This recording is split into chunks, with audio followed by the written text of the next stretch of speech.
ये आपके सामने जो है ये यूपीएससी की जूम लाइब्रेरी है। इसे आप वर्चुअल लाइब्रेरी भी बोल सकते हो। तो यहाँ पर बहुत सारे लोग ग्रुप स्टडी करते हैं, नॉट जस्ट यूपीएससी, दूसरे एग्जाम्स के भी। और हम लोग बहुत सारे शेड्यूल्स भी रन करते हैं, जैसे करंट अफेयर्स का भी करंटली चल रहा है। तो मेन स्पेसिफिक अभी और भी बहुत सारी चीज़ें इंट्रोड्यूस होंगी। और अगर आपको ज्वाइन करना है तो डिस्क्रिप्शन में टेलीग्राम का लिंक है, टेलीग्राम चैनल ज्वाइन करो और वहाँ से आप एडमिन को कॉन्टैक्ट कर सकते हो जूम लाइब्रेरी को ज्वाइन करने के लिए।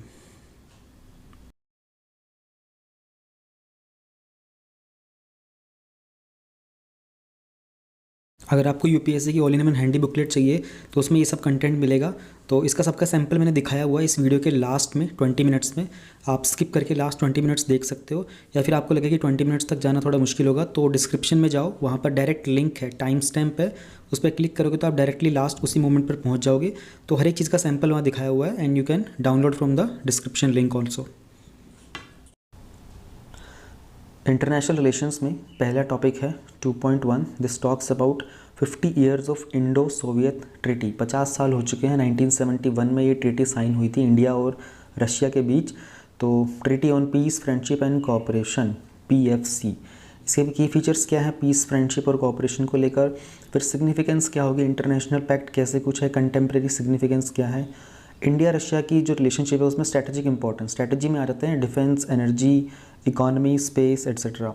और बायलैटरल ट्रेड की कंपैरिजन देखेंगे इंडिया, US, रशिया, चाइना के। कंटेम्प्रेरी इश्यूज़ क्या चल रहे हैं और इंडिया की जो प्रॉक्सिमिटी यानी कि नज़दीकी US के साथ बढ़ती जा रही है, डिफेंस में क्या सीन चल रहा है, ट्रेड का क्या है, रशिया के जो इंक्लिनेशन है वो कैसे चेंज हो रहा है पाकिस्तान चाइना की तरफ, और उसके बाद वे फॉरवर्ड। तो इंटरनेशनल रिलेशन के टॉपिक्स तो जनरली बहुत आसान ही होते हैं। तो अगर कोई टफ़ होते भी हैं तो वो एनवायरनमेंट और इकोनॉमी के होते हैं। बट चलिए स्टार्ट करते हैं।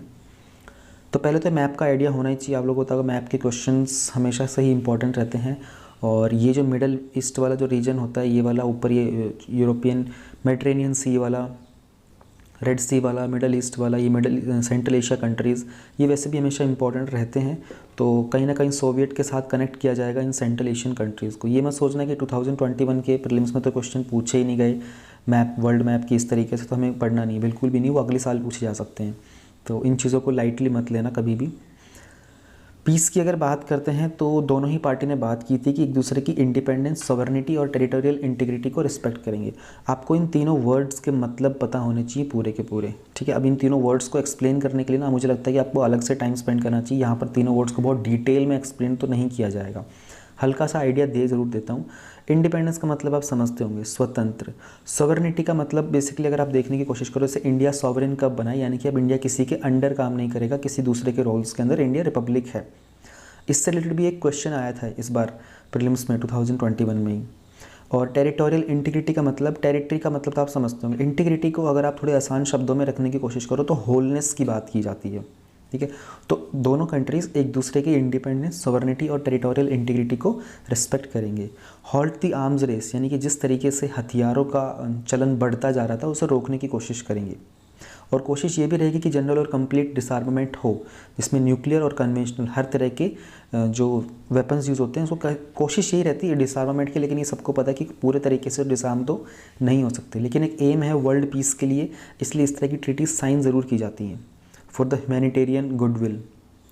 फ्रेंडशिप की बात करें तो दोनों ही कंट्रीज़ ने कॉलोनियलिज्म को कंडेम किया था। कॉलोनियलिज्म यानी कि जैसे ब्रिटिशर्स होते हर एक कंट्रीज़ में जाके अपनी कॉलोनी सेटअप करते थे, तो सभी मानते थे कि हर एक पीपल और नेशंस के लिए इक्वलिटी ज़्यादा इंपॉर्टेंट है ना, इर्रेस्पेक्टिव ऑफ किस तरह का रेस और क्रीड है, क्या कुछ है। तो दोनों ने ही कॉलोनियलिज्म का जो कॉन्सेप्ट है उसे कंडेम किया था। कंडेम करने का मतलब होता है निंदा करना उसकी।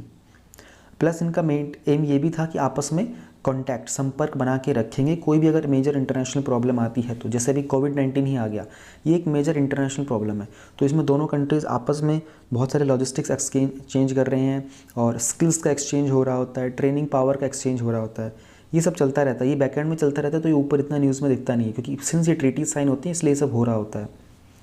कोऑपरेशन की बात करेंगे तो दोनों ट्रीटी ने दोनों कंट्रीज़ को बाइंड किया है कि अगर कोई थर्ड कंट्री इन दोनों में से, जैसे मान लीजिए कल को ये रशिया है और ये नीचे इंडिया है, यहाँ पर US आ जाता है।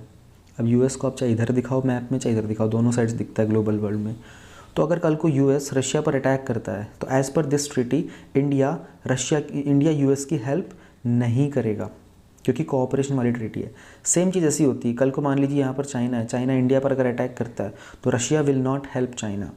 India can stand neutral to this, और डेफिनेटली वर्ल्ड लेवल पर इंडिया की पोजीशन अच्छी, तो इंडिया कोशिश करेगा कि कल को अगर यूएस रशिया पर अटैक करे तो दोनों को शांत करने की कोशिश करेगा, लेकिन इंडिया यूएस का सपोर्ट नहीं करेगा। ये इस ट्रीटी का पार्ट है, ठीक है। और ऐसा कोई थ्रेट आएगा तो दोनों म्यूचुअल कंसल्टेशन करेंगे उस तरह के थ्रेट को रिमूव करने के लिए भी। बाकी जहाँ जहाँ पर भी कॉम्प्रिहेंसिव कोऑपरेशन हो सकता है वहाँ पर म्यूचुअली दोनों अपने अपने एडवांटेजेस को एक्सपैंड करने की कोशिश करेंगे, चाहे फिर वो इकोनॉमिक एस्पेक्ट हो गया, साइंटिफिक हो गया, टेक्नोलॉजिकल हो गया।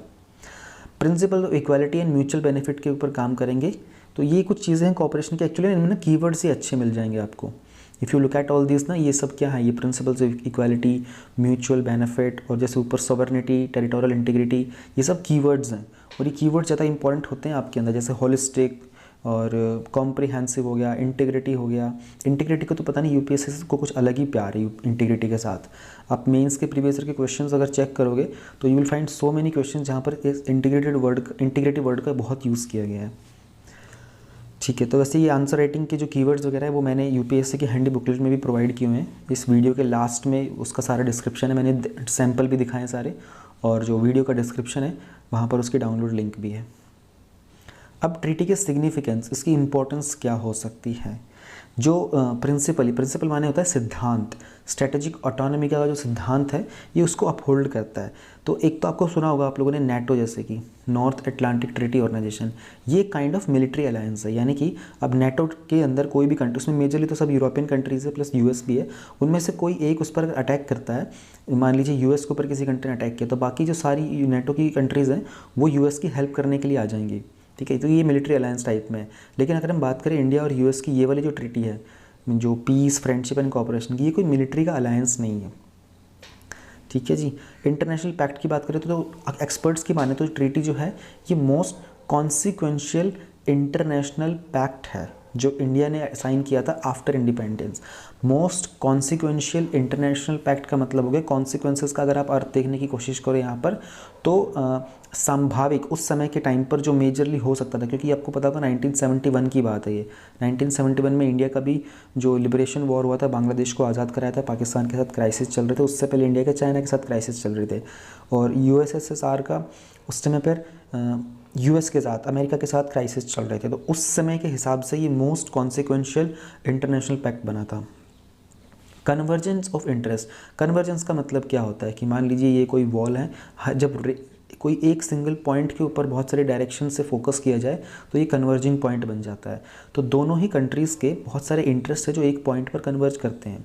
जैसे हम लोगों ने ऊपर बात की थी कि दोनों ने ही मिलकर कंडेम किया था कॉलोनियलिज्म को, तो एक पॉइंट यहाँ कन्वर्ज कर गया।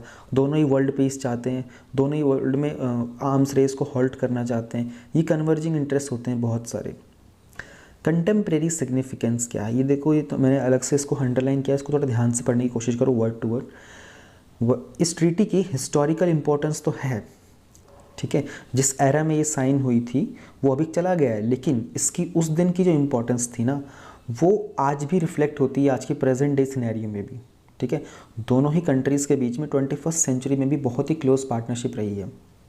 ये कहना यही चाह रहा है इसकी कंटेम्प्रेरी सिग्निफिकेंस भी, यानी कि देखो अब ये है 50 साल पुरानी ट्रीटी, यानी कि उस समय की जब ट्रीटी बनाई गई थी तो उस समय की जो परिस्थिति, जो माहौल थे, उनको ध्यान में रखा था। लेकिन ये इतनी इंपॉर्टेंट है कि आज की डेट में भी ये वैलिड है, आज भी इसके जो भी फीचर्स हैं वो आज भी वैल्यूएबल हैं, तो इसलिए ट्रीटी की इंपॉर्टेंस बढ़ जाती है।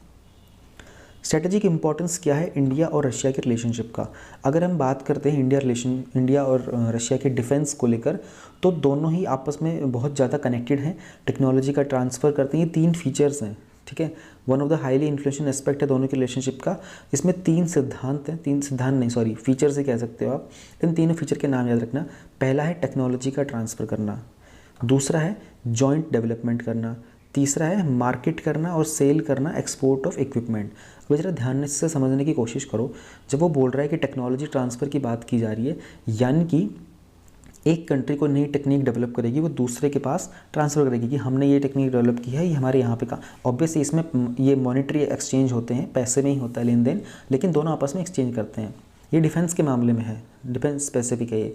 फिर होता है जॉइंट डेवलपमेंट, यानी कि जैसे कि इंडिया कोई अगर जैसे वो मिग था, मिग हेलीकॉप्टर्स भी हैं, मिग के जो फाइटर जेट्स भी हैं और सुखोई भी हो गया है, ये सब अगर रशिया से हम खरीदते हैं तो उसमें जॉइंट डेवलपमेंट भी होता है। अच्छा, ब्रह्मोस बहुत अच्छा एग्जाम्पल है ना, जॉइंट डेवलपमेंट का।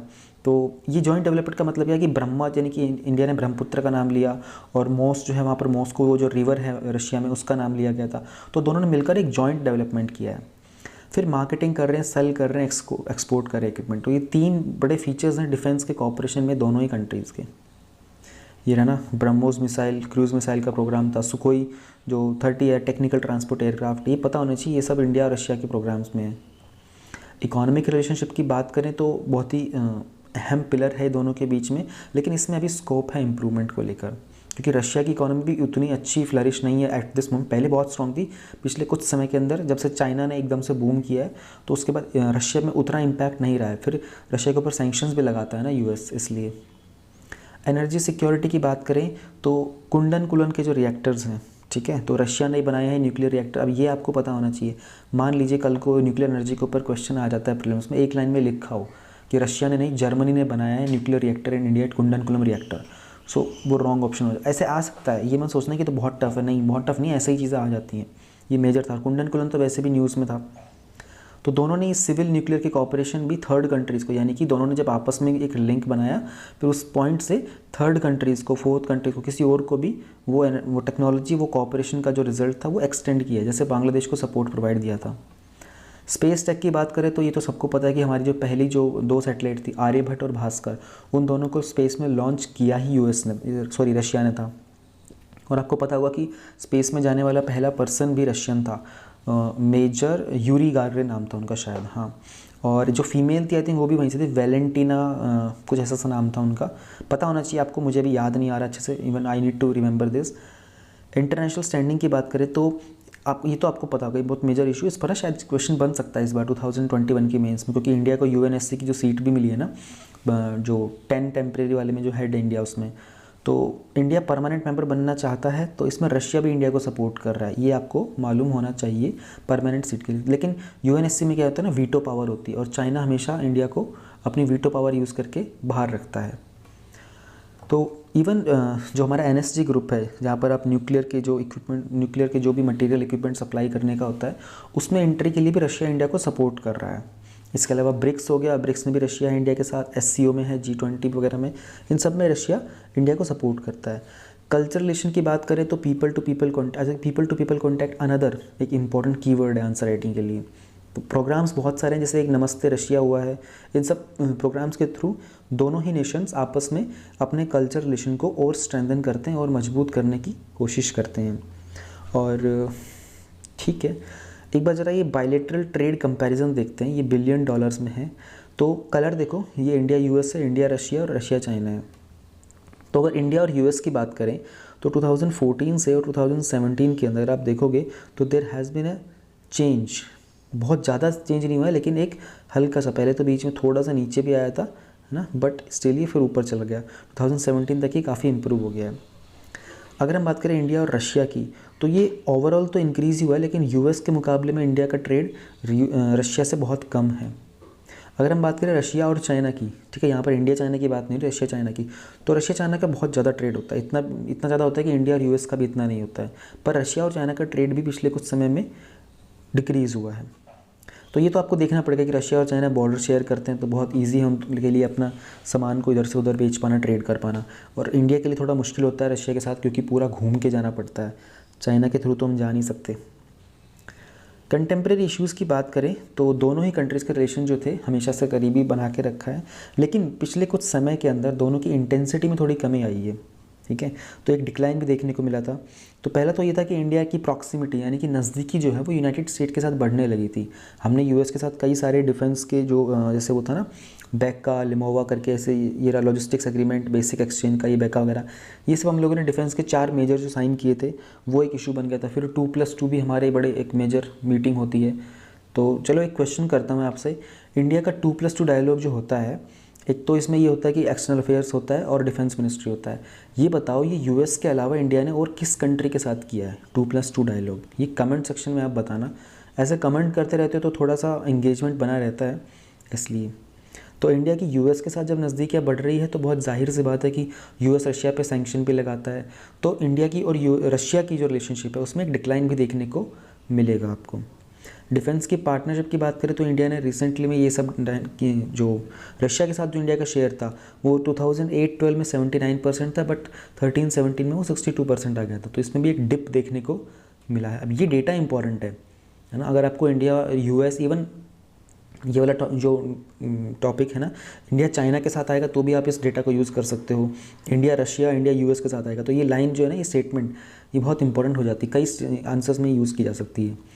फिर इंडिया ने यूएस के साथ 4 मेजर एग्रीमेंट साइन किए थे। हाँ, ये 4 मेजर एग्रीमेंट्स ना कभी भी पूछ सकते हैं आपसे प्रीलिम्स में आने वाले कुछ सालों में भी, क्योंकि लॉन्ग टर्म के एंगेजमेंट्स हैं और छोटा मोटा भी कुछ होगा इधर उधर न्यूज़ में रहेगा, तो there is a very good chance कि इंडिया ये पूछ लेगा कि ये कौन से कंट्री के साथ किया, ये फ्रांस के साथ, क्योंकि रिसेंट में देखने को मिला था कि फ्रांस के साथ इंडिया की नज़दीकियाँ बढ़ रही थी, क्योंकि पाकिस्तान के साथ फ्रांस की बिगड़ रही थी, तो हो सकता है किसी एक एग्रीमेंट में वो फ्रांस का नाम लिख देगा और कन्फ्यूज़ करने की कोशिश करेगा। फिर वन डायमेंशनल ट्रेड है। वन डायमेंशनल ट्रेड का मतलब होता है कि ट्रेड एक चीज़ पर ज़्यादा हो रहा है, यानी कि डिफेंस का ट्रेड बहुत ज़्यादा है, बाकी सब चीज़ों में इतना ट्रेड नहीं हो पा रहा है, और जो डिफेंस का ट्रेड हो भी रहा है ना अभी इसमें आपको ये बहुत डिटेल में याद रखना ही नहीं है कि डिफेंस का इतना है ओवरऑल इतना नहीं, आप ओवरऑल ट्रेड का काउंट याद रखो, that is more than enough. There are number of issues हैं इंडिया और जैसे आपको क्या रखना है ना, अगर आप इसमें आपको ये तो याद रहेगा नहीं कि यार डिफेंस का लेकर के इंडिया और रशिया का जो था वो $10.7 बिलियन है, ओवरऑल कितना वो याद नहीं रहेगा, तो आप क्या कर सकते हो, मान लीजिए ओवरऑल हमारा $15 बिलियन है, ठीक है, तो आप कह सकते हो कि ओवरऑल ट्रेड इंडिया का $15 बिलियन है, इसमें से मेजर चंक या फिर मेजर जो पोर्शन है वो डिफेंस में चला जाता है। तो यहाँ पर आपका आंसर में आपको टू द पॉइंट ये लिखना भी ज़रूरी नहीं था, आपने एक अच्छा डेटा भी मेंशन कर दिया और आपने ओवरऑल सिनेरियो भी दे दिया और आपने स्पेसिफिक सिनेरियो भी दे दिया, तो थोड़ा सा ये स्मार्टली करना पड़ता है आंसर राइटिंग के टाइम पर। रशिया ने चेंज की है अपने फॉरेन, अच्छा ये ऊपर वाला पॉइंट जो था एक इसमें कि जो डिफेंस का एग्रीमेंट चलते हैं, डिफेंस के जो भी ट्रेड चलते हैं वो ऐसा नहीं कि बहुत स्मूथली चल रहे हैं, वहाँ पर भी बहुत सारे इश्यूज़ अराइज करते रहते हैं, कभी ये इशू कभी वो इशू, फलाना फलाना चलता रहता है। रशिया ने अपनी फॉरेन पॉलिसी के पोस्चर चेंज किए हैं, वेरी वेरी वेरी इंपॉर्टेंट है ये तीनों। रशिया का पाकिस्तान को लेकर क्या स्टैंड है, चाइना को लेकर, तालिबान को लेकर। पाकिस्तान की बात करें तो आपको पता होगा रशिया ने 2014 में एम्बार्गो हटा दिया था पाकिस्तान पर से। एम्बार्गो का मतलब होता है एक ऑफिशियल बैन होता है ट्रेड या फिर दूसरी कमर्शियल एक्टिविटी पर, तो रशिया ने पाकिस्तान पर से वो हटा दिया था।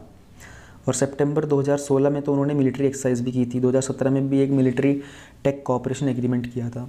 तो ये इंपॉर्टेंट पॉइंट आपको पता होना चाहिए, not just for the answer बल्कि इंटरव्यू के लेवल पर भी आपको पता होना चाहिए। और अगर आपको जाना ही फॉरेन सर्विस में है तो ये छोटी छोटी चीज़ों पर बहुत डिटेल में ध्यान रखना।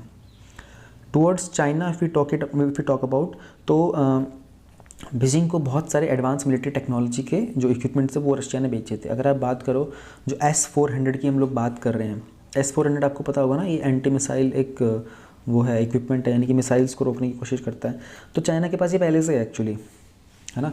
इंडिया तो इससे परचेज़ करने का प्लान कर रहा है। ये इसका जो इक्विवेलेंट रिप्लेसमेंट क्या है, ये S-400 तो रशिया का है, यूएस का क्या है, THAAD, THAAD, जो कि साउथ कोरिया में उन्होंने सेटअप भी किया हुआ है अगेंस्ट नॉर्थ कोरिया, अगर जस्ट इन केस वहाँ रिक्वायरमेंट होती है तो ये पता होना चाहिए THAAD कहाँ पर रशिया ने यूएस ने सेटअप किया हुआ है, और रशिया का S-400 चल रहा है प्रोग्राम। S-400 बहुत पावरफुल प्रोग्राम है, इसी को लेकर इंडिया ने बहुत सैंक्शंस पर से एक्सेप्शन की डिमांड की थी।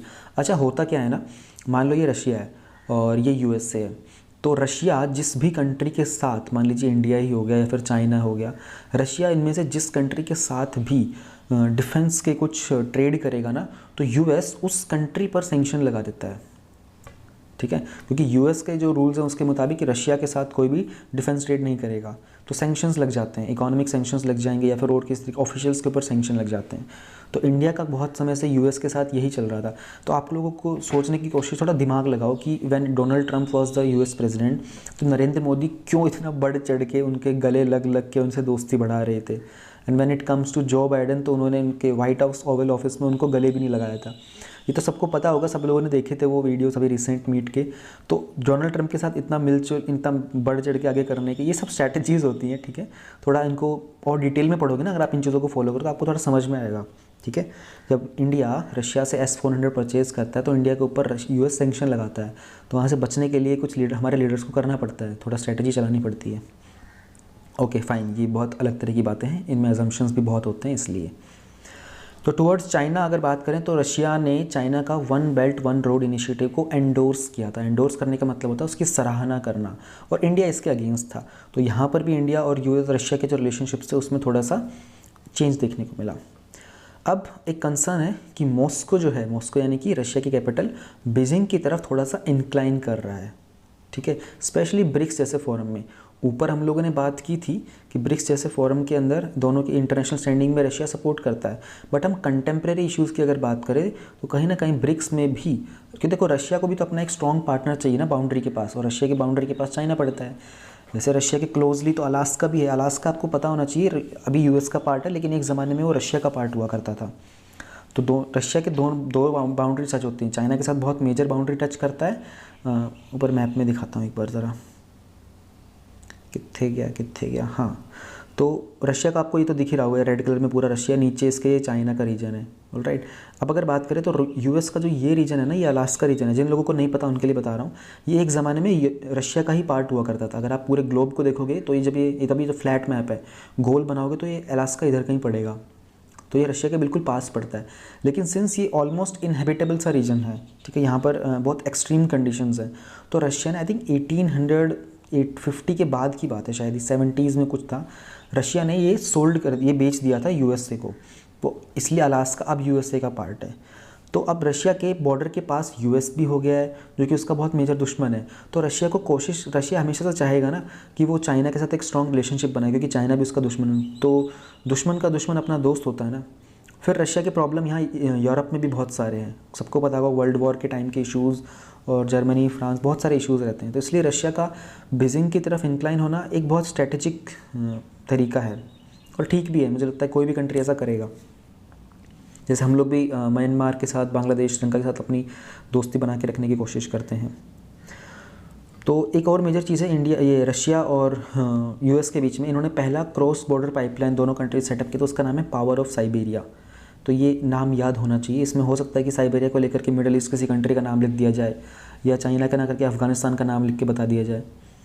अगर रशिया की बात देखें तो तालिबान की तरफ भी उनका इंक्लिनेशन देखने को मिला था, ठीक है। अब इसमें ये जो लाइन है ना, India has not been invited to a crucial meeting being convened by Russia on, ये न्यूज़ ना अपडेट हो चुकी है, ठीक है। तो ये पहले जब ये न्यूज़ आ रही तब ये मैगजीन में लिखा गया था, लेकिन इसमें हुआ उस समय तो इंडिया को इन्वाइट नहीं किया गया था, बट जब मैं वीडियो रिकॉर्ड कर रहा हूँ तब ऐसा हो चुका है कि इंडिया को एक इन्विटेशन आ चुका है। तो इन छोटी छोटी चीज़ों का ना याद ध्यान में रखा करो कि आपके पास ये अपडेट है या नहीं है। वे फॉरवर्ड क्या हो सकता है, आगे की राह क्या हो सकती है, हमको डाइवर्सिफाई करने हैं अपने एरियाज़ ऑफ कोऑपरेशन। हमको एनर्जी और डिफेंस से ऊपर जाने की ज़रूरत है। बहुत सारे मेजर प्रोग्राम्स हैं हमारे, तो उनमें हम मेक इन इंडिया जैसी चीज़ों का फ़ायदा उठा सकते हैं।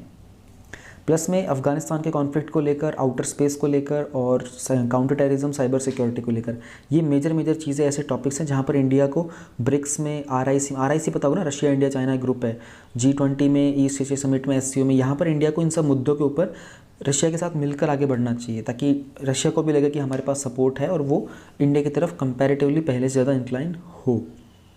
प्लस हमें ये भी कोशिश करनी चाहिए कि रशिया पूरे तरीके से चाइना पर ही डिपेंडेंट ना हो जाए, वरना हमारे हाथ से, देखो रशिया का से हमारे बहुत सारे मेजर डिफेंस के जो वेपन्स हैं ना वो रशिया से आए हुए हैं एक्चुअली। पहले के ज़माने में हम लोगों ने ये जब से ट्रीटी साइन की थी ना, तो रशिया से पहले आए थे। अब बाद में हम लोग यूएस से ज़्यादा लेने लग गए हैं। तो हमें कोशिश करनी है कि ऐसा ना हो कि रशिया चाइना के साथ बहुत ज़्यादा क्लोज चला जाए। इंडो पैसिफिक रीजन में भी रेलेवेंस बनाना होगा। अब ये तो खैर क्वाड ग्रुप जब बनता है हमारा इंडो पैसिफिक रीजन का, क्वाड पर क्वेश्चन आया था 2020 के मेंस में, और अभी रिसेंट में मीट भी हुई थी जब prime minister Narendra Modi Joe Biden से मिले थे। तो क्वाड के ग्रुप में अगर आप देखो तो ये पैसिफिक में चाइना और रशिया को कहीं ना कहीं काउंटर करता है ये ग्रुप, क्योंकि इसमें यूएस है, जापान है और ऑस्ट्रेलिया भी है। अच्छा, ये भी आपको पता होना चाहिए, देयर वाज अ टाइम, आप लोगों ने मॉडर्न हिस्ट्री में खैर पढ़ लिया होगा, जापान छोटा सा कंट्री है एकदम नैनो कंट्री टाइप का, और उसने एक ज़माने में रशिया को हराया था। तो ये थोड़ा पता होना चाहिए कौन सा वॉर था, कौन से ईयर में था। फिर यूरेशियन प्रेजेंस को स्ट्रेंथन करने की ज़रूरत है। तो अगर बात करें, जो रशिया का ही प्रपोजल है ये कि वो यूरेशियनशिप पार्टनरशिप को एनहेंस करना चाहते हैं, वहाँ पर वो यूरेशियन इकोनॉमिक यूनियन को, चाइना को, इंडिया, पाकिस्तान, ईरान को इंक्लूड करना चाहते हैं। अब ये भी ध्यान रखना, यूरेशियन एरिया के अंदर जो यूरेशियन इकोनॉमिक यूनियन है इसके अंदर इंक्लूजन की बात की गई है चाइना, इंडिया, पाकिस्तान और ईरान की भी। ईरान इसमें थोड़ा सा आपको लगेगा कि ईरान कैसे, क्योंकि ये तो आपको दिखेगा रशिया की चाइना, इंडिया, पाकिस्तान के साथ तो है, बट यहाँ पर ईरान को भी किया गया है बात। ऐसे छोटे छोटे चीज़ों से क्वेश्चन बन जाते हैं प्रीलिम्स में। तो ये था हमारा टॉपिक, थोड़ा लेंदी है क्योंकि इंपॉर्टेंट तो होती है इसकी। हम लोगों ने ट्रीटी के बारे में देखा, पीस, फ्रेंडशिप, कोऑपरेशन, सिग्निफिकेंस देखी थी, स्ट्रेटेजिक ऑटोनॉमी का principle, international pact, convergence of interest, contemporary significance जो हमने कहा था कि पुरानी ट्रीटी है लेकिन आज की डेट में बहुत रेलिवेंट है। डिफेंस को लेकर जो 3 फीचर क्या क्या होते हैं याद रखना, ये technology transfer, joint development, marketing, selling, और ब्रह्मोस वगैरह हम लोगों ने मिलकर बनाया था। सुकोई 30 हम लोगों ने मेजरली उनसे ही लिया था। टैक्टिकल ट्रांसपोर्ट एयरक्राफ्ट है। इकोनॉमिक रिलेशन की बात करें तो बहुत स्कोप, एनर्जी की बात करें तो कुंडन कुलन हो गया, और स्पेस टेक्नोलॉजी के अंदर हम लोगों को पता आर्यभट्ट भास्कर उन्होंने भेजी थी हमारी। इंटरनेशनल स्टैंडिंग में परमानेंट सीट के लिए, और बाकी ग्रुप्स में कल्चर रिलेशन के अंदर नमस्ते रशिया जैसे प्रोग्राम है। ट्रेड की बात करें तो इंडिया का यूएस के साथ ट्रेड बढ़ रहा है, और रशिया चाइना का बहुत ज़्यादा है दोनों का आपस में। इंडिया का रशिया के साथ काफ़ी कम है। यूएस के साथ इंडिया की प्रॉक्सिमिटी बढ़ रही है। बैका, लिमोवा जैसे एग्रीमेंट्स के बारे में पता होना चाहिए। डिफेंस के ऊपर ज़्यादा मेजर फोकस होता है हमारा, लेकिन स्टिल उसमें भी इश्यूज़ होते हैं। रशिया, पाकिस्तान, चाइना और तालिबान की तरफ ज़्यादा इंक्लाइन कर रहा है। मेक इन इंडिया जैसे प्रोग्राम का हम लोग फ़ायदा उठा सकते हैं। तो that's it, done with this topic. अगर आपको यूपीएससी की all in one handy booklet चाहिए तो उसमें ये सब कंटेंट मिलेगा। तो इसका सबका सैंपल मैंने दिखाया हुआ है इस वीडियो के लास्ट में 20 मिनट्स में। आप स्किप करके लास्ट 20 मिनट्स देख सकते हो, या फिर आपको लगे कि 20 मिनट्स तक जाना थोड़ा मुश्किल होगा तो डिस्क्रिप्शन में जाओ, वहाँ पर डायरेक्ट लिंक है, टाइम स्टैम्प है, उस पर क्लिक करोगे तो आप डायरेक्टली लास्ट उसी मोमेंट पर पहुँच जाओगे। तो हर एक चीज़ का सैंपल वहाँ दिखाया हुआ है, and you can download from the description link also. International relations topic number 2.2, Taliban control over Afghanistan. ये इंटरनेशनल स्टेज पर मोस्ट टॉक्ड अबाउट इशू रहा था। तो सबको पता होगा कि अफ़गानिस्तान पर अब तालिबान का कब्ज़ा हो चुका है। तो इस न्यूज़ में हम लोग इसका पहले बैकग्राउंड जानने की कोशिश करेंगे, और यूएस एंड अफ़गान की जो पीस डील हुई थी इसमें क्या गाइडिंग प्रिंसिपल्स हैं। हालांकि ये पूछे नहीं जाएंगे बट स्टिल एक आइडिया तो होना ही चाहिए। तालिबान है क्या, इसके बारे में जानना, और तालिबान का जो मैप है 2000 से 2012 एंड 2021 में कैसे अफ़गानिस्तान के रीजन में तालिबान का कंट्रोल बढ़ा है और कम हुआ है, की डेवलपमेंट्स क्या हुए हैं जब से तालिबान ने टेक ओवर किया है, और इसके अलावा इंडिया ने कोई दूसरे ऑपरेशंस भी रन किए थे उनके बारे में। इंडिया की इन्वेस्टमेंट क्या क्या है, ये बहुत मेजर है। मुझे लगता है कि यहीं से अगर बनेगा कोई मेजर क्वेश्चन बनेगा तो, बट स्टिल यूपीएससी का पता नहीं होता, जो हम सोचते हैं उससे इधर उधर की चीज़ें दे देता है। तो मेंस में क्वेश्चन बन सकता है कि इंडिया की इन्वेस्टमेंट को लेकर पॉलिसी के ऑप्शंस क्या क्या अवेलेबल हैं, यानी कि हमारे पास 3 मेजर ऑप्शंस हैं। फॉरेन पॉलिसी की बात कर रहा है, उसमें क्या प्रो हैं क्या कॉन्स है, इनको थोड़ा डिटेल में देखने की कोशिश करेंगे। फिर वे फॉरवर्ड, आगे की राह क्या हो सकती है, हम आगे कैसे प्रोसीड कर सकते हैं, और क्या तालिबान को कोई इंटरनेशनल रिकॉग्निशन मिलेगा या नहीं मिलेगा। वो ये इन छोटे छोटे टॉपिक्स पर ना ऐसे ही क्वेश्चन बनेंगे, लेकिन आपको मेंस में करना क्या होगा, इस पूरे आर्टिकल में से जहाँ जहाँ वैल्यूएबल कंटेंट है उसको लेकर के और अपने आंसर को मॉडिफाई करके जो भी पूछा गया उसके अकॉर्डिंगली बताना होगा। न्यूज़ में क्यों था वो जानना भी ज़रूरी नहीं है, बट एक हल्का सा बैकग्राउंड ज़रा ये जान लेते हैं कि 2020 में फेब में यूएस और तालिबान ने एक एग्रीमेंट साइन किया था दोहा में। दोहा इज़ इन कतर, और उनका एम ये था कि ये जो वॉर चल रहा है अफ़गानिस्तान में, ये वॉर किसके अगेंस्ट चल रहा था, तालिबान वर्सेस यूएस की फोर्सेस। यूएस की फोर्सेस में यूएस प्लस अफ़गानिस्तान की फोर्सेस भी थी, प्लस में कुछ और भी जैसे कि थोड़ा बहुत नेटो वगैरह का पार्ट भी था, यूके वगैरह भी उसमें इन्वॉल्व थे। तो मेजरली ये वॉर चल रहा था। एम क्या था, एम था कि ये टेररिज्म जो है इसको ख़त्म करना है, ठीक है, तालिबान वगैरह को पूरा एलिमिनेट करना है, इस चीज़ को लेकर के वॉर चल रहा था। ये बेसिक है, उसमें कुछ पूछा नहीं, कोई आपसे ना कोई पूछेगा और ना ही आपको कहीं लिखना होगा ये। अब यूएस के प्रेसिडेंट जब जो बाइडेन बनते हैं तो उन्होंने एक डेट सेट की थी 31 अगस्त 2021 को कि फाइनल हम विड्रॉ कर लेंगे अपने सारे यूएस के ट्रूप्स को अफ़गानिस्तान से, जो कि तकरीबन पिछले 20 सालों से अफ़गानिस्तान में थे। तालिबान के दूसरे भी मिलिटेंट ग्रुप्स हैं, ठीक है, जो अपने ऑफेंसिव स्टांस को लेकर आगे बढ़े मई के अंदर, और उसी टाइम पर यूएस ने विड्रॉ करने की बात की थी। तो तालिबान के जो मिलिटेंट्स हैं वो काबुल यानी कि जो अफ़गानिस्तान की कैपिटल है उसमें एंटर कर गए थे अगस्त 15 को, और वहाँ की जो गवर्नमेंट है उन्होंने अनकंडीशनल सरेंडर कर दिया था। अब यूएस के पीस डील क्या हुआ था अफ़गान के साथ, यूएस अफ़गान पीस डील क्या था, हालांकि ये जानना अब आपके लिए बिल्कुल भी ज़रूरी नहीं है, लेकिन कोई सब में पूछेगा नहीं क्योंकि कॉन्सेप्ट ख़त्म हो चुका है पूरा। उन्होंने कहा था एक टाइमलाइन सेटअप करेंगे कि किस तरीके से यूएस की फोर्सेज विड्रॉ करेंगे, और जो कोलिशन की फोर्सेस थी नेटो वगैरह ये सब थी कैसे विड्रॉ करेंगे अफ़गानिस्तान से। इनमें से एक प्रिंसिपल ये था, एक प्रिंसिपल था कि परमानेंट सीज़ फायर कर देंगे। सीज़ फायर मतलब जो गोला बारूद होता है उसे रोक देना, सीज़ कर देना, रोकना। फिर इंट्रा अफ़गान डायलॉग और नेगोशिएशंस की बात करनी तालिबान और अफ़गानिस्तान गवर्नमेंट के बीच में, ताकि तालिबान भी वहाँ रहे और अफ़गानिस्तान भी वहाँ रहे, दोनों मिलकर रहें, शांति से रहें। ये भी एक प्रिंसिपल का एक गाइडलाइंस थी। फिर उन्होंने कहा था कि किसी भी तरीके की अफ़गानिस्तान की जो ज़मीन है उसको कोई भी तरीके से टेररिज्म के लिए यूज़ ना किया जाए, चाहे वो ग्रुप्स में हो चाहे इंडिविजुअलिज्म के ऊपर। तो बस इनका आइडिया रखो, no need to remember them at all. हमें जानना है तालिबान है क्या चीज़। तालिबान शब्द का अगर आप अर्थ देखते हो तो स्टूडेंट होता है, ठीक है, और ये पाश्तो लैंग्वेज का शब्द है। इसकी शुरुआत होती है 1994 के अंदर कांधार में। कांधार एक्चुअली वही रीजन है जहाँ महाभारत में हम लोग पढ़ते हैं ना, जो गांधारी थी, गांधार और शकुनी जो थे, ये इसी रीजन से बिलोंग किया करते थे। तो ये कांधार रीजन के, जो कि अफ़गानिस्तान, सदर्न अफ़गानिस्तान सिटी है कांधार में, उस रीजन में इमर्ज होता है ये ग्रुप 1994 में। तो सिविल वॉर के लिए और कंट्री की बहुत सारी चीज़ों को कंट्रोल करने के लिए ये एग्रेसिव तरीके से आगे बढ़ते हैं। ध्यान रहे वहाँ पर बात सिविल वॉर की जा रही है, क्योंकि कोई रिकॉग्नाइज मिलिट्री तो वैसे भी नहीं है, ठीक है। तो ये बेसिकली एक फैक्शन बन गया था फाइट करने के लिए। जिस तरीके से सोवियत यूनियन 1989 में जब वहाँ से विड्रॉ किया था, अब ये इसकी हिस्ट्री बहुत अलग है। अफगानिस्तान में बहुत तरह के वॉर किए गए हैं, ठीक है, बहुत तरह की कंट्रीज़ वहाँ पर थी। आपको पूरा डिटेल में याद रखना बिल्कुल भी ज़रूरी नहीं है, अनटिल और अनलेस आप का ऑप्शनल हिस्ट्री है, ठीक है। आपको भी इतना याद रखना है कि सोवियत यूनियन ने 1989 में वहाँ से विड्रॉ किया था, तो उस समय पर थोड़ा सा इन ग्रुप्स के फॉर्मेशन का काम शुरू हो गया था, क्योंकि और 1992 में वहाँ की गवर्नमेंट भी कोलैप्स कर गई थी। अब थोड़ा सा और नीचे आते हैं 1998 में, इन्होंने ऑलमोस्ट पूरे कंट्री का कंट्रोल ले लिया था, ऑलमोस्ट, ठीक है। और इनको रिमूव किया गया था यूएस की फोर्सेस के द्वारा फिर 2001 में, क्योंकि उस टाइम पर होता है 9/11 के अटैक्स जो वर्ल्ड ट्रेड सेंटर पर होते हैं। फिर यूएस अपनी फोर्सेस भेजता है, ढूंढने की कोशिश करता है तालिबान, ISIS, अलकायदा वगैरह को, इन सबको, तो यूएस इनको वहाँ से निकालता है। फिर तो इनका जो रूल रहा था उसमें प्रॉब्लम क्या थी कि तालिबान से इशू क्या है। तालिबान से एक मेजर इशू ये है कि ये ना बहुत ही स्ट्रॉन्ग कह सकते हो या फिर एक्सट्रीम कह सकते हो, जो इस्लामिक लॉ है उसका एक एनफोर्स का एक हार्ड लाइन वर्जन, जिसे शरिया बोलते हैं, ये वो एनफोर्स करते हैं। इसमें बहुत ही ब्रूटल तरीके की पनिशमेंट्स होती हैं। विमेन के जो राइट होते हैं एजुकेशन को लेकर, उनको रेस्ट्रिक्ट कर दिया जाता है, उनको रोक दिया जाता है, फ्री मूवमेंट अलाउ नहीं होता, इवन म्यूज़िक और सिनेमा पर भी बैन होता है। तो इसलिए तालिबान के साथ बाकी जो डेमोक्रेटिक वर्ल्ड है उनको थोड़ी परेशानी रही है, थोड़ी क्या काफ़ी ज़्यादा रही है। ये मैप आपको ड्रॉ नहीं करना है, बट आप इसका आइडिया रखो। अगर हम बात करें 2000 की, तो उस समय पर देखो मेजरली जो अफ़गानिस्तान का पूरा रीजन रहा है, ऊपर देखो ताजिकिस्तान, उज़्बेकिस्तान, तुर्कमेनिस्तान है, इधर पाकिस्तान हो गया, इधर ईरान हो गया। तो ईयर 2000 के टाइम पर इनका कंट्रोल मेजर रीजन्स में था, एक्सेप्ट ये जो नदर्न अलायंस का जो ऊपर का रीजन है, इसके अलावा।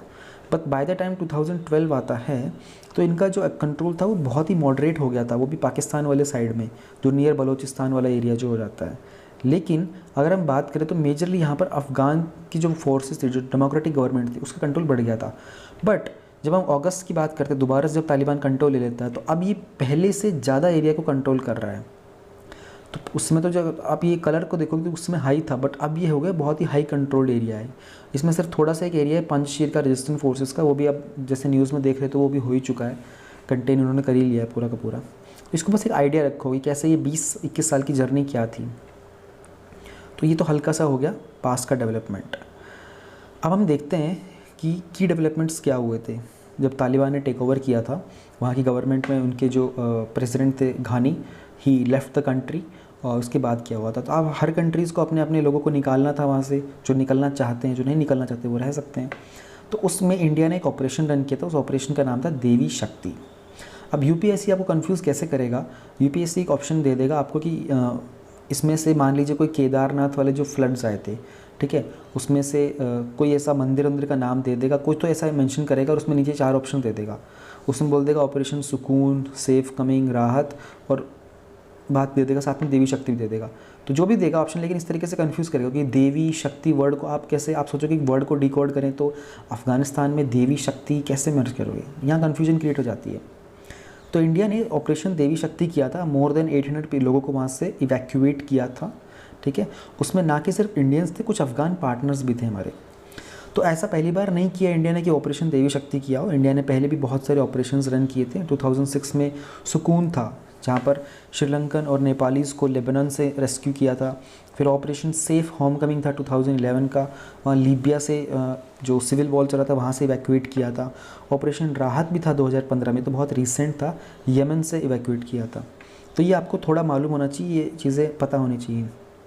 मिनिस्ट्री ऑफ एक्सटर्नल अफेयर्स ने तालिबान के साथ दोहा में एक मीटिंग की थी।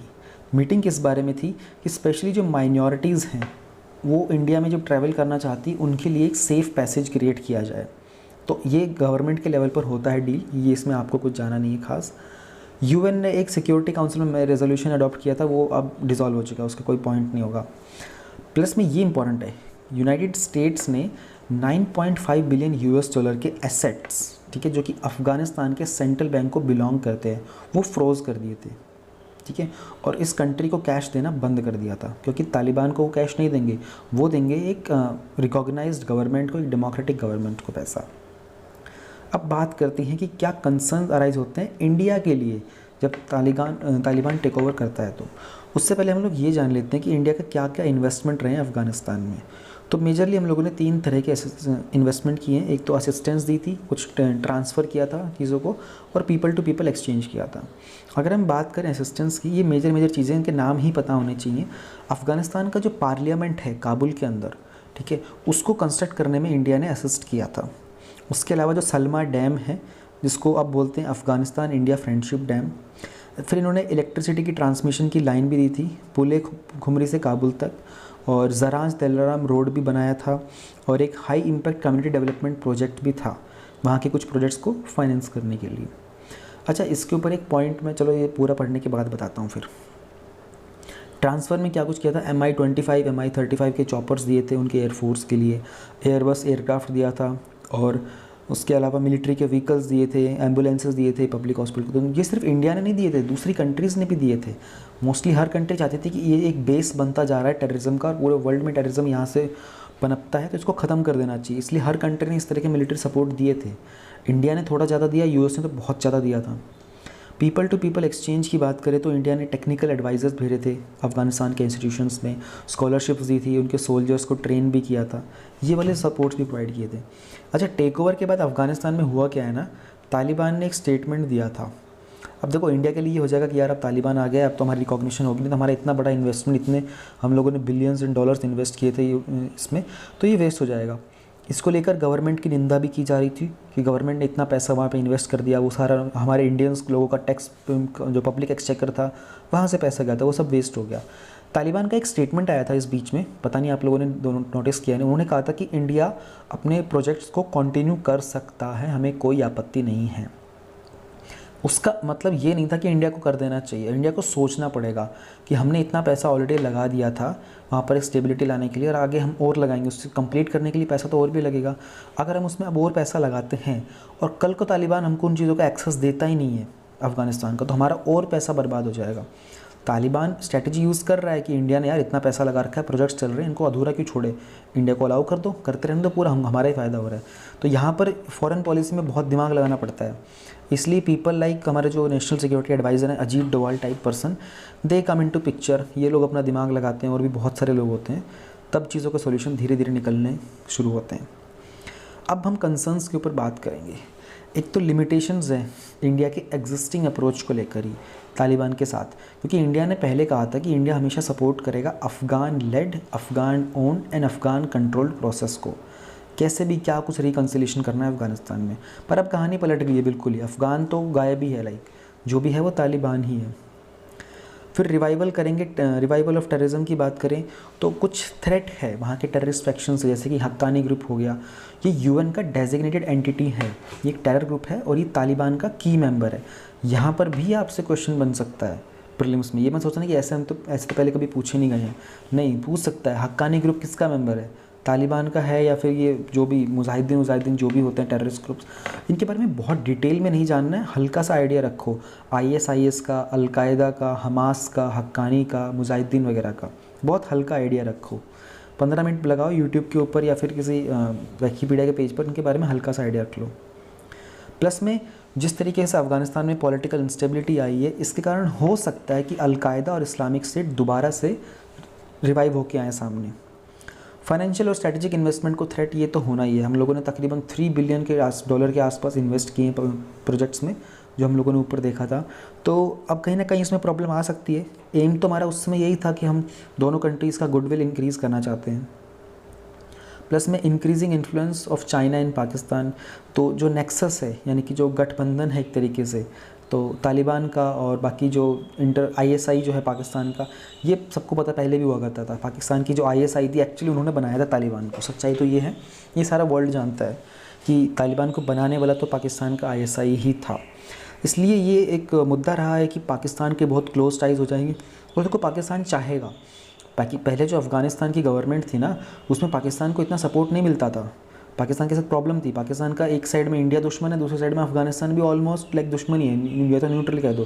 बट अब पाकिस्तान को सडनली मौका मिल गया कि अरे हमारे जो राइट हैंड साइड में है या फिर लेफ्ट कह दो, राइट जैसे भी आप एज्यूम करोगे, तो अब पाकिस्तान का बहुत मेजर सपोर्ट मिलेगा, तो वो इंडिया के अगेंस्ट इसको यूज़ कर सकते हैं। ऊपर से पाकिस्तान को चाइना का सपोर्ट भी मिल रहा है, तो पाकिस्तान चाहेगा कि तालिबान को सपोर्ट करे वो। फिर परपेचुअल रीजनल इंस्टेबिलिटी, ठीक है। तालिबान की कोई सिंगल अफगान आइडेंटिटी नहीं है, वो हैविली डिपेंड करता है बहुत सारे फैक्शंस पर, डिफरेंट रीजन्स को, ट्राइब्स को और इंटरेस्ट को वो रिप्रेजेंट करता है, एक सिंगल फैक्शन नहीं है। ह्यूमन राइट्स का वायलेशन तो करता ही है, और स्पेशली विमेन और माइनॉरिटी के राइट्स को लेकर, तो ये भी इंडिया के लिए इश्यूज़ हैं। तो इंडिया के लिए क्या कुछ इश्यूज़ है, इन पर बहुत हाई चांसेस है क्वेश्चन बनने के, तो ये पार्ट इंपॉर्टेंट है। अब हम देखते हैं कि पॉलिसी के क्या क्या ऑप्शन अवेलेबल हैं इंडिया के पास। अगर इंडिया अपनी जो नीतियाँ हैं फॉरेन नेशंस को लेकर उसमें कुछ बदलाव करेगा, तो कैसे कैसे क्या कुछ करने की पॉसिबिलिटीज़ हैं। पहले तो कि हम बैक करें, अगर हम ये बोलते हैं कि हम एक डेमोक्रेटिक गवर्नमेंट जो कि काबुल में इलेक्ट हो, हम उसी को सपोर्ट करेंगे, तो उसके फ़ायदे क्या होंगे, नुकसान क्या होंगे, वो देख लेते हैं। गवर्नमेंट अलाइन करे, अगर डेमोक्रेटिक गवर्नमेंट होगी तो ऑब्वियस ही बात है हमारे इंडियन इंटरेस्ट के साथ वो अलाइन करेगी, है ना। हमारा जो गुडविल है उसके साथ वो एक्यूमुलेट करेगी, लेकिन ये तभी हो पाएगा जब तालिबान का रूल फेल करेगा, ठीक है। वो क्लैरिफाई भी कर सकते हैं वहाँ पर कि हमारा इंडिया का स्टैंड क्या है, हम किस तरीके से ह्यूमैनिटेरियन इश्यूज़ पर काम करना चाहते हैं और कैसे हम एसोसिएटेड हैं तालिबान रूल के साथ। और इस कारण डेमोक्रेटिक गवर्नमेंट होगी तो उस रीजन में पॉलिटिकल स्टेबिलिटी आएगी। नुकसान क्या हो सकता है, ये डिटोरेट कर सकता है इंडिया अफगान के रिलेशन को, अगर तालिबान ही इस्टेब्लिश करे अफ़गानिस्तान में हमेशा के लिए, ठीक है। तो इंडिया जो है स्पेशली चाइना, रशिया जैसी कंट्री से पीछे छूट जाएगा, पाकिस्तान से पीछे छूट जाएगा, क्योंकि ये लोग ऑलरेडी तालिबान के साथ बातचीत कर रहे हैं। अभी पॉसिबल है कि फ्यूचर में इंडिया के अगेंस्ट टेररिस्ट थ्रेट्स वहाँ से निकल के आएँ। अगर हम एक्सेलरेट करते हैं, अगर हम अपने जो नज़दीकियाँ, अपने संबंध अगर तालिबान से बढ़ाते हैं, उसके फ़ायदा क्या होगा, हम ये इंश्योर कर सकते हैं कि इंडिया को पार्टिसिपेट करने का मौका मिले इंट्रा अफगान डायलॉग में और नेगोशिएशंस में।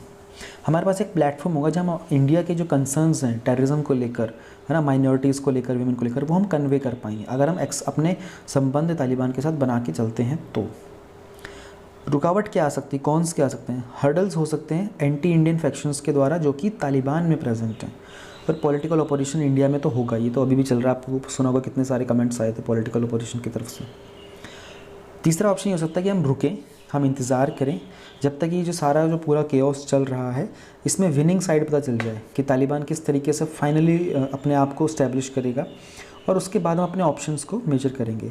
तो ये हमारा एक बैलेंस अप्रोच रहेगा जो प्रोवाइड करेगा, इंडिया के पास इनफ टाइम होगा तब तक हम नॉलेज गेन कर लेंगे अपने डिसीजंस को स्ट्रेटेजिकली सिक्योर करने के लिए।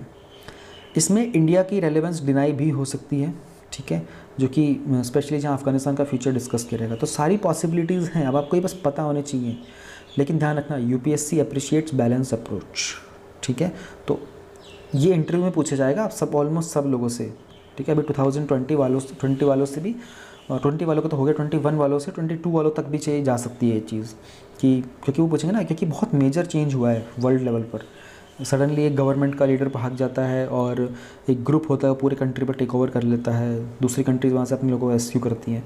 इतिहास में बहुत समय पहले ऐसी चीज़ें हुई थी, तो बट ये बहुत रिसेंट में हुआ है, तो इसलिए मुद्दा कई सालों तक गर्म मुद्दा रहेगा। वे फॉरवर्ड पढ़ने से पहले हम ये देख लेते हैं कि क्या तालिबान इंटरनेशनल रिकॉग्निशन अचीव कर सकता है। तो पास्ट में देखें, लास्ट पीरियड में तो सिर्फ पाकिस्तान ही एक ऐसा है जिसने तालिबान गवर्नमेंट को रिकॉग्नाइज़ किया है, और पाकिस्तान को मोस्टली कंट्रीज़ मानती हैं कि एक टेररिज्म का ओरिजिन यहाँ से होता है। हालांकि जो कंट्रोल है थोड़ा वाइड स्प्रेड है, और फॉरेन ऑफिशियल जो है वो डील कर रहे हैं तालिबान के रिप्रेजेंटेटिव्स के साथ, ठीक है। बहुत सारे फैक्टर्स होंगे जो डिटरमाइन करेंगे, जैसे कि क्या ये एक इंक्लूसिव लीडरशिप लेके आएंगे जहाँ पर ये विमेन को बाकी एथनिक रिलीजियस माइनॉरिटीज़ को रिप्रेजेंटेशन देंगे।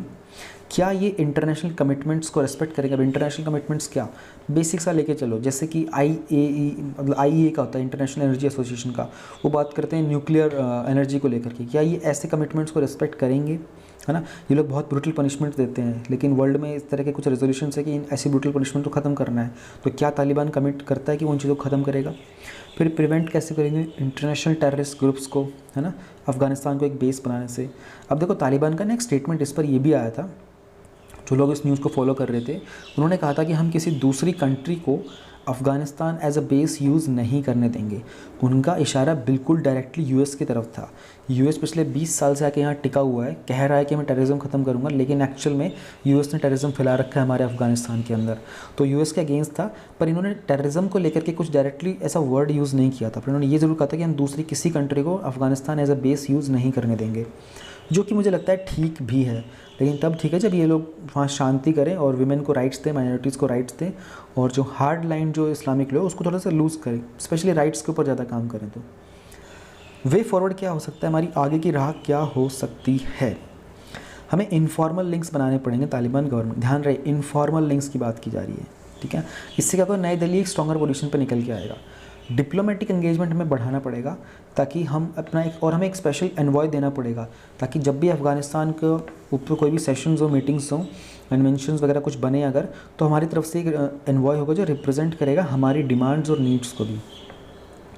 फिर डेवलपमेंटल और ह्यूमैनिटेरियन एड, तो जिस तरीके का लेवल ऑफ वायलेंस है, जो इम्पैक्ट है कोरोना वायरस का अफगान कंट्री में, इंडिया को अपने डेवलपमेंट के असिस्टेंस तो खैर बढ़ाते रहना चाहिए, क्योंकि it's more about humanitarian and goodwill. हमें दूसरों के साथ भी काम करने की ज़रूरत है, ठीक है। हमें अपने एंगेजमेंट बढ़ाने पड़ेंगे ईरान और रशिया के साथ भी। ईरान भी यहाँ पर बहुत मेजर रोल प्ले करेगा, क्योंकि हमारा चाबार पोर्ट वाला तो मान के चलो कि बस गया हमारे हाथ से, समझ लो, ठीक है। रशिया का ऊपर से बढ़ रहा है, रशिया के साथ हम लोगों ने पिछले टॉपिक में पढ़ा कि लिंक्स थोड़े से डिक्लाइन पर हैं, है ना। चाइना के साथ थोड़ा और कोऑपरेट कैसे कर सकते हैं वो देखना पड़ेगा, कि चाइना हमें ऊपर से परेशान करता है, साइड से पाकिस्तान, और फिर तालिबान भी हो जाएगा तो इंडिया ऑलमोस्ट घिर जाएगा दुश्मनों से, ठीक है। तो कॉमन ग्राउंड देखना पड़ेगा यूएस के साथ क्या है। यूएस ऐसी बात नहीं कि यूएस किसी स्टांस पे जाए, हम किसी स्टांस पर जाए, हमें देखना पड़ेगा कि दोनों कंट्रीज साथ मिलकर कैसे आगे बढ़ सकते हैं। तो इंडिया को लॉन्ग टर्म का स्ट्रेटेजिक अप्रोच चाहिए। ये स्ट्रॉन्ग कीवर्ड्स हैं भाई, इनको याद रखा करो, ठीक है, ताकि हम पॉलिटिकल, इकोनॉमिक, मिलिट्री और डिप्लोमेटिक डायमेंशंस को वीव कर सकें अफगानिस्तान की तरफ, ठीक है। इंडिया की जो अफगान पॉलिसी है ना, ये क्लियर कट अंडरस्टैंडिंग पर होनी चाहिए कि इंडिया का स्ट्रैटेजिक गोल क्या है उस रीजन में, ठीक है जी। दैट्स इट, ये हमारा टॉपिक था। तालिबान क्या होता है, 4 गाइडिंग प्रिंसिपल। तालिबान स्टूडेंट्स होते हैं और पाश्तो लैंग्वेज में 1998 के बाद से ऑलमोस्ट सब कंट्री पर थे। 2000, 2012, 21 के अंदर कैसे 21 में जो बाइडेन का स्टेटमेंट आता है, अगस्त से सब कुछ विड्रॉ कर लेते हैं। ऑपरेशन देवी शक्ति, सुकून, सेफ होम कमिंग और राहत कौन से कंट्री के थे, कैसे कैसे थे। एक्सटर्नल अफेयर्स ने मिलिट्री में कैसे क्या मीटिंग की थी। यूएस काउंसिल का रेजोल्यूशन इंपॉर्टेंट नहीं है। यूएस ने ये इतने $1 बिलियन इनके रोके हुए बड़े इंपॉर्टेंट है। इंडिया का इन्वेस्टमेंट कहाँ कहाँ है, कौन सा डैम, कौन सा रोड, कौन सा पार्लियामेंट, कितने, ये सारे याद मत रखना कि भाई इतना ज़्यादा कि MI-25, 35 जैसे चॉपर्स भी दिए थे, और पीपल एक्सचेंज में उनके सोल्जर्स को ट्रेन किया था, टेक्निकल एडवाइजर्स दिए थे। इंडिया हमेशा से चाहता है Afghanistan led, Afghanistan own, Afghanistan control, इस तरीके से टेररिज्म का रिवाइवल हो सकता है वहाँ पर, ठीक है, जैसे हक्कानी ग्रुप वगैरह हो गया। फाइनेंशियल स्ट्रेस हो सकता है, $3 बिलियन का इन्वेस्टमेंट है हमारा। चाइना पाकिस्तान के नेक्सस बढ़ता जा रहा है, रीजनल इंस्टेबिलिटी के कारण है, ह्यूमन राइट्स का वायलेशन हो रहा है। प्रोज एंड कॉन्स में हम लोगों ने 3 कंडीशन को मेजर करने की कोशिश की कि इंडिया अपनी नीति को कैसे बदल सकता है। वो क्या तालिबान को इंटरनेशनल रिकॉग्निशन मिलेगा, पाकिस्तान ने तो कर लिया, लेकिन बाकी कंट्रीज से कुछ रिक्वायरमेंट्स रहेंगे हमेशा से, इसे इंटरनेशनल कमिटमेंट, विमेन और माइनॉरिटी के राइट्स। वे फॉरवर्ड में हमको चाहिए कि हम अपना एक एनवॉय वहाँ पर एस्टैब्लिश करें, इनफॉर्मल लिंक्स उनके साथ बना के रखें, डिप्लोमेटिक एंगेजमेंट रखें, ह्यूमैनिटेरियन के क्राइसिस में उनकी हम मदद करते रहें, और दूसरों के साथ भी काम करें, चाइना, ईरान, रशिया के साथ भी। And here comes this topic to an end. International relation topic number 2.3 talks about Indo Sri Lanka. तो श्रीलंका की गवर्नमेंट ने एक रोड मैप प्रिपेयर किया था अपने टाइज़ इंडिया के साथ इम्प्रूव करने के लिए। उसमें कुछ मल्टीपल इश्यूज़ आए थे, तो उन सब को ध्यान में रखते हुए हमें इंडो श्रीलंका के टॉपिक के बारे में जानना है। तो पहले थोड़ा सा बैकग्राउंड देखेंगे, इंडिया श्रीलंका के रिलेशंस का क्या रहा है, चैलेंजेस क्या हैं दोनों के रिलेशनशिप में, और श्रीलंका का जो रोड मैप है वो किस तरीके से काम करेगा, क्या कुछ इकोनॉमिक रिलेशनशिप हैं, तब फिशरमैन को लेकर क्या इश्यूज़ हैं। ये मैप थोड़ा इंपॉर्टेंट हो जाएगा आपके लिए। तो अच्छा, एक बात मैं बताऊँ, ये जो विजन की मैगजीन्स है ना, आपको ना टाइम नहीं लगेगा ज़्यादा। आप एक काम करना कि 2021 के जनवरी से लेकर और 2020 की जब भी, अब तो क्या देखो प्रीलिम्स अगले साल ही होगा जून में, तो 21 की जैन से लेकर ना जो भी मैगजीन विजन वाली है ना, इन सब के मैप्स के स्क्रीनशॉट ले लो, ठीक है, और उनको सेव कर लो अपने डिवाइस में। ये मैप्स भी बहुत हो जाते हैं, मोर देन इनफ, ठीक है। अगर आप इतना भी कर लो कि इसमें बहुत सारा मेजर कंटेंट ऑलरेडी कवर हो जाता है, तो अब इसमें वो जाफना को लेकर पूछ सकता है कल को, ठीक है। रामेश्वरम का भी पूछा जा सकता है कि क्या ये पाक स्टेट रीजन में पड़ता है या नहीं पड़ता है, ठीक है, क्योंकि ये जो राम सेतु वाला जो एरिया है ना, ये भी न्यूज़ में कई बार रहा है। तो छोटी छोटी चीज़ों का ऐसे ही आइडिया होना चाहिए। फिर श्रीलंका चाइना का क्या रिलेशनशिप चल रहा है, रिसेंट कुछ स्कर्मिशेस हुए थे और वे अहेड क्या हो सकता है, एंड देन कंक्लूजन। तो थोड़ा डिटेल में पढ़ने की कोशिश करते हैं। पहले तो पास्ट में जाते हैं कि बैकग्राउंड क्या रहा है दोनों के रिलेशनशिप का।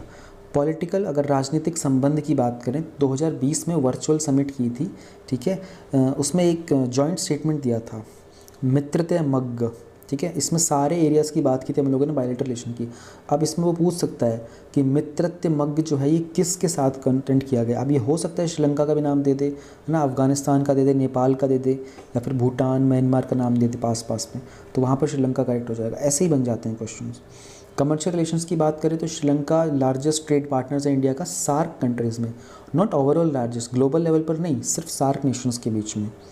कल्चर टाइज की बात करें, सांस्कृतिक संबंधों की बात करें, तो जो अशोक थे उन्होंने अपने, ये तो आप लोगों ने पढ़ लिया होगा, है ना, उसमें मौर्यन एम्पायर के टाइम पर कि जो सम्राट अशोक थे, द ग्रेट अशोक जिनको बोलते हैं, तो उनके जो बच्चे थे अर्हत महिंदा और थेरी संगमित्ता, उन्होंने इनको भेजा था लॉर्ड बुद्धा की टीचिंग्स को, जो उस समय पे श्रीलंका के जो राजा थे किंग देवान पिया तिस, उनके पास में। इसके अलावा स्वामी विवेकानंद कल्चर सेंटर भी है इंडियन टेक्निकल एसोसिएशन को लेकर, ये इतना इंपॉर्टेंट नहीं है, पर कल्चर को लेकर आप इवन मान लीजिए कल को मेंस में भी कोई क्वेश्चन आता है या फिर आपका एथिक्स में आता है, तो वहाँ ये पार्ट यूज़ कर सकते हो। डेवलपमेंट कोऑपरेशन की बात करें तो श्रीलंका इंडिया का मेजर डेवलपमेंट पार्टनर रहा है ना। जैसे इंडिया हाउसिंग प्रोजेक्ट था, इसमें 50,000 हाउसेस की बात की गई थी जो भी वॉर अफेक्टेड लोग हैं उनके लिए। मिलिट्री एक्सरसाइज तो बहुत ही मेजर है, मित्र शक्ति आई थिंक सबसे ज़्यादा पॉपुलर है इंडिया और श्रीलंका वाली। उसके बाद संवेदना, स्लिनेक्स वगैरह करके, पर मित्र शक्ति याद रखना, बाकी संवेदना वगैरह ये सब याद रखना रहे, क्योंकि उतनी पॉपुलर है नहीं। एक बार ये देखते हैं कि श्रीलंका के रोड मैप क्या है, कैसे वो रिस्टोर करना चाहता है। तो श्रीलंका पहले तो फिशरमैन के जो इश्यूज़ हैं वो रिजॉल्व करेगा। अब दोनों कंट्रीज़ ना बहुत पास में है, दोनों के बीच में जो पाक स्टेट पड़ता है, वहाँ फिशरमैन को लेकर बहुत इश्यूज़ आते हैं। एक दूसरे की नेवीज़ दूसरों को, जो फिशरमैन्स होते हैं उनको अरेस्ट कर लेते हैं अगर वो अपनी बाउंड्री को क्रॉस करते हैं। तो फिर कनेक्टिविटी बिल्ड करनी है, बुद्धिस्ट नॉलेज को एक्सचेंज करना है और हैंडओवर करने हैं जो सेक्रेड सीता टेम्पल का स्टोन है ना श्रीलंका से, वो प्रपोज़ किया गया कि उसको राम मंदिर जो अयोध्या में बन रहा है वहाँ पर इस्टेब्लिश करेंगे। प्रमोट करेंगे रिलीजियस लिंक्स और ट्रेड एंड इन्वेस्टमेंट। तो ये श्रीलंका ने बनाया है मैप। हमें ये देखना है कि प्रॉब्लम कहाँ कहाँ पर आ रही है। कुछ चैलेंजेस हैं, जैसे चाइनीज़ कार्ड प्ले किया जा रहा है श्रीलंका के द्वारा। सबको पता है कि चाइना की जो स्ट्रिंग ऑफ पर्ल्स की पॉलिसी है, उसमें चाइना ने बहुत हैवी इन्वेस्टमेंट्स किए हैं डिफरेंट कंट्रीज़ में, उसमें से एक आता है श्रीलंका। तो इस तरीके से श्रीलंका क्या कर रहा है, इस कार्ड को कैसे प्ले कर रहा है, श्रीलंका दिखा रहा है कि इंडिया को कि देखो हमारे पास इतना हैवी इन्वेस्टमेंट आ रहा है चाइना की तरफ से, वो तो हमारी इतनी मदद कर रहे हैं, आप क्या कर रहे हो। बट कहीं ना कहीं ऑब्वियस सी बात है, आगे पढ़ेंगे इसी टॉपिक में, कि श्रीलंका समझ नहीं पा रहा है ढंग से, ये उनकी डेट ट्रैप पॉलिसी है। तो पाकिस्तान में भी ये डाउट्स अराइज होने शुरू हो चुके हैं, आगे श्रीलंका को भी समझ में आएगा। ट्रस्ट डेफिसिट, ट्रस्ट तो मतलब भरोसा है, डेफिसिट मतलब उसकी कमी होने लग गई है। श्रीलंका ने काफ़ी सारे कमिटमेंट से बैकआउट किया था, ठीक है। जैसे एक संपूर्ण कोल पावर प्लांट का कैंसिलेशन हुआ था, है ना, CEPA comprehensive economic partnership agreement का साइन ना करना, ठीक है, और कनक सेंथुरी प्रोजेक्ट्स में सस्पेंड कर देना उसका। 13th अमेंडमेंट जो हुआ था उन सब का इम्प्लीमेंटेशन ना करना। 13th अमेंडमेंट का जो टाइम था 1987 का था, उसमें इंडियन गवर्नमेंट की हेल्प से इन्होंने किया था कि कैसे अपनी पावर को डिवोल्यूट करेंगे कुछ वहाँ श्रीलंका के 9 प्रोविंसेस में। तो उसमें इंडिया का बहुत मेजर रोल था वहाँ पर, तो इन्होंने उसको मतलब इम्प्लीमेंट नहीं किया उतना ढंग से। तो वो दिख रहा है कि कहीं ना कैसे श्रीलंका अपने कमिटमेंट से बैकआउट कर रहा है। इकोनॉमिक रिलेशनशिप की बात करें तो जो लंका इंडियन कंपनी है, ये एक सब्सिडरी है हमारी इंडियन ऑयल कंपनी की, ये कंट्रोल करती है तकरीबन 15% के आसपास जो फ्यूल सप्लाई होता है ना श्रीलंका का उसमें। अब ये इन्वेस्टमेंट फैसिलिटी तो 2003 में हुई थी, लेकिन तब से बहुत ही कम स्ट्रेटेजिक FDI आया है श्रीलंका में इंडिया से। तो दोनों ने अपने फ्री ट्रेड एग्रीमेंट को, इकोनॉमी और टेक्नोलॉजी कोऑपरेशन के एग्रीमेंट को अपडेट नहीं किया है, अपग्रेड नहीं कर पाए हैं। फिशरमैन का इशू ये होता है कि एक बहुत सेंसिटिव इशू यही है सबसे ज़्यादा एक्चुअली, इसमें तमिलनाडु का रीजन ऐड हो जाता है और ये पिछले 10 सालों से चल रहा है। अच्छा, ये पार्ट भी याद रखना, मेंस के क्वेश्चन आप 2020 के भी रीड करोगे ना, वहाँ पर ना एक टाइमलाइंस को लेकर जब क्वेश्चन बनता है ना, तो आपकी आंसर राइटिंग में ना टाइमलाइन का मेंशन होना बहुत ज़रूरी होता है, स्पेशली जब आप आंसर को कंक्लूड करोगे कि देखो पास्ट के इतने समय के अंदर ये चीज़ ऐसे ऐसे ऐसे हुई है। तो फिशरमैन जो है तमिलनाडु कोस्ट से वो सेल करते हैं तलाई मन्नर की तरफ, और जो कच्छतीवु कोस्ट है उनकी तरफ, ये बहुत फेमस रीजन है, वहाँ पर बहुत ही अच्छे रिसोर्सेज मिल जाते हैं। इनको श्रीलंकन नेवीज़ मार देती हैं, ठीक है। अभी कच्छतीवु क्या है, ये अनइनहेबिटेड वॉल्केनिक आइलैंड है पाक स्टेट में, ध्यान रखना ये पाक स्टेट में अनइनहेबिटेड है। अब हो सकता है कि यूपीएससी किसी एक स्टेटमेंट में डाल देगा दोनों के रिलेशनशिप में कि ये हैबिटेटेड वॉल्केनिक आइलैंड है, बट नहीं, ये अनइनहेबिटेड है। 1974 में आइलैंड को सीड कर लिया गया था श्रीलंका के द्वारा, एक एग्रीमेंट होता दोनों कंट्रीज़ के बीच में, और एग्रीमेंट अलाउ करता है इंडियन फिशरमैन को, ये इंपॉर्टेंट पॉइंट है, ध्यान देना दोबारा, 1974 का जो फिशरमैन का एग्रीमेंट है ना, ये अलाउ करता है एक्सेस हो कच्छतीवु में for rest of the drying of nest के लिए और फॉर एनुअल एक जो सेंट एंथनी का फेस्टिवल होता है इसके लिए, लेकिन यहाँ पर इनको ट्रेडिशनल फिशिंग के राइट्स नहीं मिलते हैं, ठीक है। अपनी नेस्ट वगैरह को ये लोग सुखा सकते हैं, थोड़ा ड्राई कर सकते हैं, उनमें थोड़ा काम कर सकते हैं, लेकिन वहाँ पर वो फिशिंग के राइट्स नहीं है उनको। ये बहुत इंपॉर्टेंट लाइन है एक्चुअली। फिर श्रीलंका का चाइना के साथ जो रिलेशनशिप रहा है उसमें कुछ फैक्टर्स हैं, एक तो डेट और ट्रेड। चाइना ने पिछले 10 सालों के आसपास से ना तकरीबन बहुत सारे फॉरेन लैंडर, जैसे उसमें श्रीलंका भी आता है, इनको बहुत सारा कर्जा दिया था। श्रीलंका भी उसमें से एक विक्टिम था चाइना की डेट ट्रैप पॉलिसी का, है ना। तो श्रीलंका ने क्या किया, लीज़ पर दे दिया हम्बनटोटा पोर्ट चाइना को 99 ईयर्स के लिए, कि हम अपना डेट तो पे कर नहीं पा रहे, तुम ये ले लो, ठीक है, इसको यूज़ करो। अब 2021 में भी श्रीलंका गवर्नमेंट ने $10 बिलियन के करेंसी स्वैप किया था चाइना के साथ, क्योंकि जो श्रीलंका का फॉरेन करेंसी शॉर्टेज चल रहा था। आपको पता भी होगा कि शायद ये श्रीलंका के अंदर फूड इमरजेंसी के भी अभी एक नोटिस आया था, मतलब न्यूज़ में था ये लास्ट में। ट्रेड की बात करें तो पिछले लास्ट के 2 सालों में चाइना टॉप इंपोर्ट पार्टनर बन चुका है श्रीलंका का। पहले इंडिया हुआ करता था, अब चाइना बन चुका है। ये चाइना की जो डेट ट्रेड पॉलिसी सब उसका हिस्सा होता है। रिसेंट में भी कुछ हुआ था इंडिया और श्रीलंका के रिलेशनशिप के अंदर, जैसे कि जो हमारा ईस्ट कंटेनर टर्मिनल प्रोजेक्ट है ये स्क्रैप कर दिया गया था। तो पहले तो प्रॉमिस ये हुआ था कि लीज आउट करेंगे 51% ईसीटी को, ईस्ट कंटेनर टर्मिनल के प्रोजेक्ट को, ये इंडिया को दिया जाएगा, लेकिन श्रीलंकन गवर्नमेंट ने इसको एब्रप्टली रिवर्स कर दिया था। तो 70% के ऊपर की जो ट्रांसशिपमेंट बिजनेस है टर्मिनल, वो इंडिया के साथ लिंक्ड है। ये क्या है, ये इंडिया का एक जियो स्ट्रेटेजिक इंटरेस्ट रहा है, ठीक है, क्योंकि जो टर्मिनल है ना ये कोलंबो पोर्ट सिटी के पास है, इसको डेवलप किया जा रहा है चाइनीज़ के द्वारा।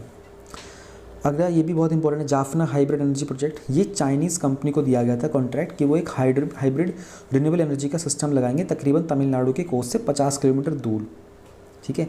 ये सब जो आइलैंड्स वगैरह थे ये जाफना पेनिनसुला के पास, जाफना अभी मैप में दिखाया था ना आपको।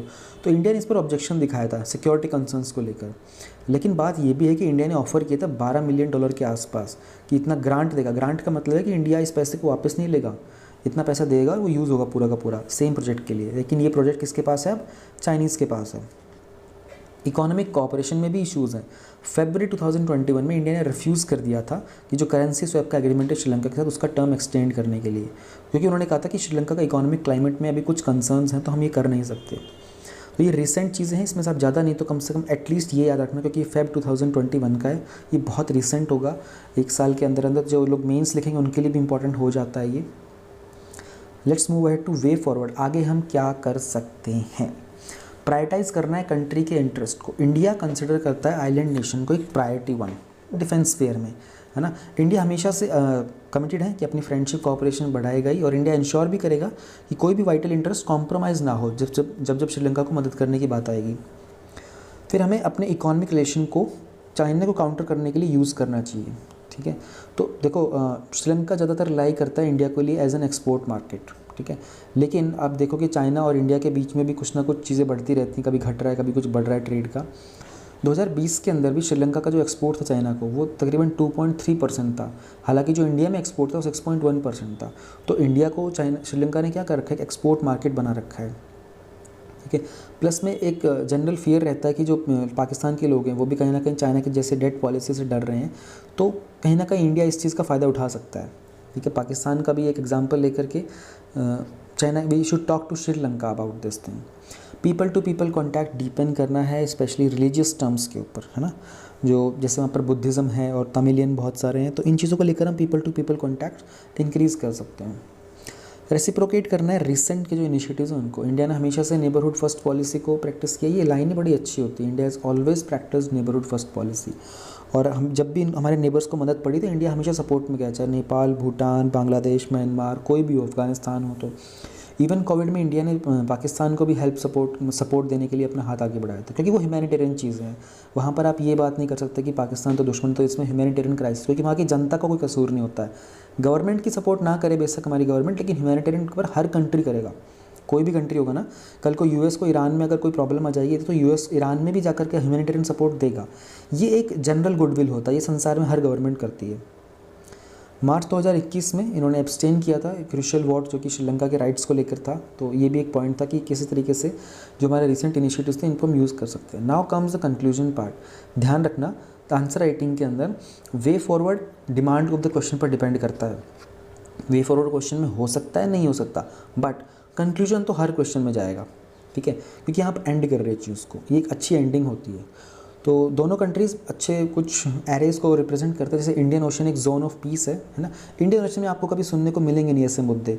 रेड सी में मिल जाएंगे, डेड सी में मिल जाएंगे, मेडिटेरियन सी में मिल जाएंगे, एड्रियाटिक में मिल जाएंगे, अटलांटिक में मिलेंगे, पैसिफिक में मिलेंगे। इंडियन ओशन में आपको जनरली इस तरह के मुद्दे सुनने को नहीं मिलेंगे। हाँ, ये पायरेसी का इशू था, लेकिन वो अरेबियन ओशन की तरफ ज़्यादा था। तो रीजनल इंटीग्रेशन है साउथ एशिया के साथ। फ्यूचर है हमारा जो सार्क का है, बिम्स्टेक का। तो जिस तरीके से बिम्स्टेक हमारा है उसको रिजुविनेट करना है, कुछ तरीके इस सब में इंडिया को ज़रूरत है कि श्रीलंका के साथ अपने अच्छे बॉन्ड बना के रखे। अच्छी बात है कि दोनों कंट्रीज़ ना पैच बना रहे हैं कॉपरेशन के लिए हर एक एस्पेक्ट में। तो इसलिए ये श्रीलंका की तरफ से कुछ गाइडलाइंस थी, रोड मैप था, पर हालांकि उसमें बीच में जो भी कुछ रुकावटें आई थी उन सब के उन्होंने नज़र डाल ली है। बैकग्राउंड देख लिया, चैलेंजेस देख लिए। और इकोनॉमिक रिलेशनशिप में इंडिया की कंपनी का नाम रखना, ठीक है। लंका इंडियन ऑयल कंपनी 15% है। मैप के ऊपर नज़र देना। फिशरमैन का इशू क्या होता है, ये कच्छथीवू का रीजन क्या है, अनइनहेबिटेटेड है, एग्रीमेंट 1974 का है। चाइना के साथ डेट पॉलिसी है। ट्रेड के अंदर भी इंडिया, चाइना ट्रेड इम्पोर्टर में ज़्यादा है और एक्सपोर्ट के मामले में श्रीलंका की तरफ से हम ज़्यादा हैं, इंडिया में ज़्यादा होता है। जाफना है हाइब्रिड एनर्जी प्रोजेक्ट इंपॉर्टेंट है। और ये जो करेंसी स्वैप का था इसमें मना किया गया था। Priority 1 neighbourhood first policy, that's it. और सार्क बिम्स्टेक के बारे में पता होना चाहिए कौन सी कंट्रीज़ हैं इनमें, ठीक है, डन। छोटा था ये तो।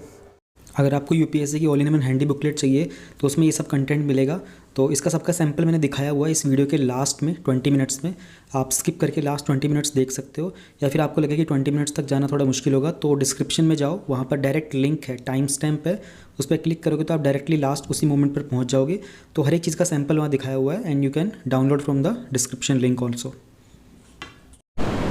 इंटरनेशनल रिलेशंस का लास्ट टॉपिक है हमारा 2.4 cross border flood management. News में इसलिए था कि रिसेंट फ्लडिंग हुआ था नदन बिहार में, जो मिथिलांचल रीजन है वहाँ पर। तो इंडिया को क्यों ज़रूरत है कि क्रॉस बॉर्डर एक फ्लड मैनेजमेंट होना चाहिए, स्पेशली यहाँ पर नेपाल के साथ, ताकि इन रिवर्स के फ्लो, वाटर फ्लो वगैरह को थोड़ा मैनेजमेंट करे तो कंट्रोल किया जा सकता है। तो इंडिया के रिवर वाटर डिस्प्यूट्स हैं, करंट मैकेनिज्म है कोऑपरेशन का। ये मैप कितना इंपॉर्टेंट है ये आप समझ सकते हो। इस बार जो प्रीलिम्स में क्वेश्चन आया था ये सतलुज चेनाब वाला, जो बहुत डाउट में रहा था, तो आप समझ सकते हो रिवर्स की इंपॉर्टेंस कितनी ज़्यादा है। जिन्होंने वो पेपर देखा होगा उनको पता होगा। तो इंडिया, नेपाल, पाकिस्तान, चाइना, बांग्लादेश, भूटान, कौन से मैकेनिज़म्स हैं कोऑपरेशन के लिए वाटर मैनेजमेंट को, और मेजर इश्यूज़ क्या आते हैं अगर हम एक क्रॉस बॉर्डर फ्लड को मैनेज करने की कोशिश करते हैं, कहाँ हमारे साथ परेशानियाँ आती हैं, फिर हम क्या नई अप्रोच अडॉप्ट कर सकते हैं इन सब जो इश्यूज़ और चैलेंजेस हैं उनको टैकल करने के लिए। कुछ इंटरनेशनल ट्रीटीज़ और बेस्ट प्रैक्टिसेस भी जिनसे हम सीख सकते हैं, तो इन्हीं के बारे में पढ़ते हैं। तो रिसेंट फ्लडिंग हुई थी। अब पहली बात तो इंडिया को क्या, ये तो हमें इसमें ज़्यादा नहीं जानना है कि बिहार में आई थी फ्लड, इसमें बेसिक ये जानना है कि अगर इसे कंट्रोल करना पड़े तो हम कैसे कंट्रोल करेंगे, है ना। तो पहले तो एक तो ज़रूरत क्यों है, नीड क्या है, ठीक है। नीड इसलिए क्योंकि भाई फ्रीक्वेंसी बहुत ज़्यादा है फ्लड्स की, है ना। जो साउथ एशियन रीजन है यहाँ पर फ्लड्स हर साल आते हैं, क्योंकि सीज़न चेंज होता है, वेरिएशन होता है रिवर के वाटर फ्लो के अंदर। तो फ्रीक्वेंटली अभी रिसेंट में जो फ्लड्स आए थे कोसी रीजन के अंदर, ये बहुत एक मुद्दा बन जाता है डिस्कशन का इंडिया और नेपाल के बीच में। लार्ज डिपेंडेंसी होती है रिवर के ऊपर। 80% इंडिया की जो पॉपुलेशन है वो डिपेंड करती है 14 मेजर रिवर्स पर अपने फूड और लाइवलीहुड के लिए, ठीक है। अब इन रिवर के इकोसिस्टम में अगर कोई वेरिएशन आएगा तो बहुत जाहिर सी बात है कि उसका ड्रास्टिक इम्पैक्ट होगा, स्पेशली एग्रीकल्चर सेक्टर के ऊपर। फ्लड कंट्रोल का जो मैकेनिज्म है उसमें इंटीग्रेटेड अप्रोच है। दोबारा देखो, ये कीवर्ड्स के ऊपर ही यूपीएससी खेलता है। इंटीग्रेटेड अप्रोच की ज़रूरत है फ्लड के कंट्रोल के लिए, है ना। हमको वहाँ पर इंफ्रास्ट्रक्चर डेवलप करना है ब्रह्मपुत्रा पे, चाइना पे, ताकि वो दोनों को, क्योंकि दोनों को इम्पैक्ट करता है वो। रीजन बहुत हाईली वल्नरेबल है नेचर के अंदर, है ना, पॉवर्टी है, फ्रेजाइल है नेचर में, क्योंकि वो थोड़ा माउंटेनियस रीजन भी फॉल करता है। एमर्जिंग थ्रेट्स हैं क्लाइमेट चेंज को लेकर, सी लेवल भी राइज हो रहा है, ग्लेशियर्स मेल्ट कर रहे हैं, तो ये सब नीड्स हैं, इसलिए हमें चाहिए कि हम क्रॉस बॉर्डर इसको हैंडल करने की कोशिश करें। अब आप देखो तो ये नेपाल रीजन है पूरा, ठीक है, और इसके नीचे हमारा ये पूरा बिहार रीजन हो गया। अब आपको ये तो पता ही होगा, Kosi is known as the sorrow of Bihar करके, ठीक है, ये तो आपको मालूम ही होगा। तो कोसी यहीं से फ्लो करती है ऊपर से, अब इसी कारण बिहार में काफ़ी ज़्यादा फ्लड आती है। अब बिहार से गंगा भी पास करती है, तो बिहार में पानी का तो वैसे बहुत कुछ सोर्सेज हैं, बट वो अपनी एक लिमिट से ऊपर चला जाता है, तो लाइवलीहुड वहाँ पर परेशान हो जाता है। देखो भाई, ये मैप बहुत महत्वपूर्ण मैप है, इसमें और फ्यूचर में क्वेश्चंस आते ही रहेंगे, इसे बहुत ध्यान से रख लो। देखो अब आप कोशिश करो, जो प्रीलिम्स में क्वेश्चन आया था उसमें सवाल ये था कि वो 3 रिवर्स मीट करती हैं एक में। अब उसमें कई आंसर्स बन रहे हैं एक्चुअली, चेनाब भी कुछ जगह निकल के आ रहा है, कुछ लोगों ने चेनाब को प्रूव करके दिखा दिया है, कुछ लोगों ने सतलुज को प्रूव करके दिखा दिया, अलग अलग आंसर शीट्स में अलग अलग आंसर्स आ रहे हैं। तो अभी तो यूपीएससी देखेंगे क्या मान के चलता है। अगर हम यूँ देखें तो सतलज जो है, सतलज यहाँ पर आकर इंडस में मिल रही होती है, लेकिन ऊपर चेनाब में फिर वो रावी, ये चेनाब थी, चेनाब के अंदर रावी झेलम 3 मिलती हैं, तो इसलिए बहुत डाउट चल रहा है। देखते हैं क्या यूपीएससी सतलज को मानता है आंसर या फिर चेनाब को मानता है। तो ये बिल्कुल रिसेंट क्वेश्चन था, जो लोग 2022 के लिए अपीयर कर रहे हैं थोड़ा देख लेना भाई किस तरह के सवाल बनते हैं। पहले हम ये देखते हैं कि कौन से कंट्री के साथ इंडिया ने कैसे कैसे मैकेनिज़म्स बनाए हुए हैं। नेपाल के साथ हमारी कोसी वाली ट्रीटी है, ये काफ़ी पुरानी 1954 की है। 1954 भी प्रीलिम्स 2021 में पूछा गया था एक चीज़ के लिए, ठीक है। चलो ये आपका सवाल है, हिंट दे देता हूँ, अवार्ड्स को लेकर के था। 1954 में कौन से अवार्ड्स को सेटअप करने की बात की गई थी, अभी प्रीलिम्स में भी आया था, तो कमेंट में आप बताओ कि वो कौन से अवार्ड्स की बात की गई थी। महाकाली ट्रीटी है, महाकाली रिवर को लेकर है। इनमें ना बहुत ज़्यादा डिटेल में मत जाना, इस ट्रीटी में ये पॉइंट लिखा हुआ है, इतना जान के रखो कि महाकाली ट्रीटी नेपाल के साथ है, भूटान के साथ है या तिब्बत के साथ है, और वो कौन सी रिवर के लिए, इतना काफ़ी होता है। इंडस वाटर ट्रीटी 1960 की बहुत पॉपुलर है, और इसमें आए दिन कुछ ना कुछ मुद्दे बनते ही रहते हैं। इसका थोड़ा डिटेल में जान लेना काफ़ी रहेगा, क्योंकि देखो अब इंडस को लेकर ही क्वेश्चन आ भी गया था। India China memorandum of understanding, MOU बोलते हैं इसको, जिनको नहीं पता हो, MOU साइन किया था हाइड्रोलॉजिकल, पानी को लेकर के जो भी इन्फॉर्मेशन हो, रिवर ब्रह्मपुत्र के लिए चाइना के साथ। एक MOU साइन किया था रिवर सतलज को लेकर भी। अब देखोगे तो सतलज का जो ओरिजिन है वो यहाँ तिब्बत रीजन में ही होता है। ये सतलज का ओरिजिन देख रहे हो आप, यहाँ नियर मानसरोवर ओनली। ऊपर इंडस का जो होता है ये भी इधर इसी रीजन में होता है, तो इसलिए हमें चाइना के साथ साइन करना पड़ता है। एक्सपर्ट लेवल का मैकेनिज्म है कि कैसे हम कोऑपरेट करेंगे फ्लड सीजन में, ठीक है। तो रिसेंटली ये हुआ भी था कि चाइना ने हाइड्रोलॉजिकल डेटा देने से शेयर भी कर दिया था, तो ये भी कुछ इश्यूज़ होते हैं। बांग्लादेश के साथ गंगा वाली ट्रीटी, क्योंकि बांग्लादेश इंडिया का तो मेजर गंगा के साथ ही होता है। फिर फ्लड का फोरकास्ट करने का डेटा, तो बांग्लादेश के साथ फ्लड डेटा वगैरह एक्सचेंज करने में इतनी प्रॉब्लम नहीं होती है, डेटा एक्सचेंज करने की प्रॉब्लम चाइना के साथ ज़्यादा आती है, और इंडस में पाकिस्तान के साथ। तो यहाँ पर गंगा, तीस्ता, ब्रह्मपुत्र, तीस्ता को लेकर भी इसका ओरिजिन वगैरह को लेकर क्वेश्चन आ चुका है प्रीलिम्स में पहले। ब्रह्मपुत्र और बराक, अभी बराक वगैरह कौन सी सुबहानसरी, बराक, लोहित, वोहित, रिवर सब नॉर्थ ईस्ट वाली हैं। तो मैप में अगर आप देखोगे तो दिख रहा है ना, ये लोहित वगैरह दिख रहा है आपको। फिर ये सब रीजन का ध्यान रखना है। जमुना का कहाँ पर कौन सी नदी को जमुना बोलते हैं, कौन सी को पद्मा बोलते हैं, कौन सी को मेघना बोलते हैं, ठीक है। बराक का कहाँ से ओरिजिन होता है, ब्रह्मपुत्र का क्या है, सुबहानसरी का क्या है, इन्हीं पर बन जाते हैं छोटे क्वेश्चंस। तो ये तो हमारा पूरा लाइक 2 रिवर सिस्टम चलता है ना, गंगा ब्रह्मपुत्र और ये तीसरा इंडस वाला। तो नदर्न रीजन में 3 का मेजर आता है। नीचे साउथ में जाते हो तो गोदावरी, कृष्णा, फिर कावेरी का हो गया, महानदी वाले हो गए ये सब। भूटान के साथ कोई खैर प्रॉब्लम नहीं होती, बट हम लोगों ने ट्रीटी, ये कॉम्प्रिहेंसिव मैकेनिज्म तो है ही हमारे पास। स्कीम है हाइड्रोमेट्रोलॉजिकल डेटा फ्लड फोरकास्ट के लिए, तो और जॉइंट ग्रुप ऑफ एक्सपर्ट भी है फ्लड को मैनेज करने के लिए। अभी देख लें कि इसमें मेजर इशू कहाँ आते हैं। एक तो बहुत लिमिटेड शेयरिंग होती है हाइड्रोलॉजिकल डेटा की, है ना। तो ये डिपेंड करता है पॉलिटिकल रिलेशनशिप कैसा चल रहा है। जैसे नेपाल के साथ थोड़ा सा अभी नहीं चल रहा ठीक, तो वहाँ पर दिक्कत आएगी डेटा शेयर करने में, है ना। चाइना ने 2017 में जो हमारा डोकलाम स्टैंड ऑफ होता है उस टाइम पर डेटा शेयर करने से मना कर दिया था ब्रह्मपुत्र पर। तो ये एग्जाम्पल याद रखना, this is very very important, और ये तो बहुत ही बड़ा मेजर स्टैंड लिया था, ठीक है।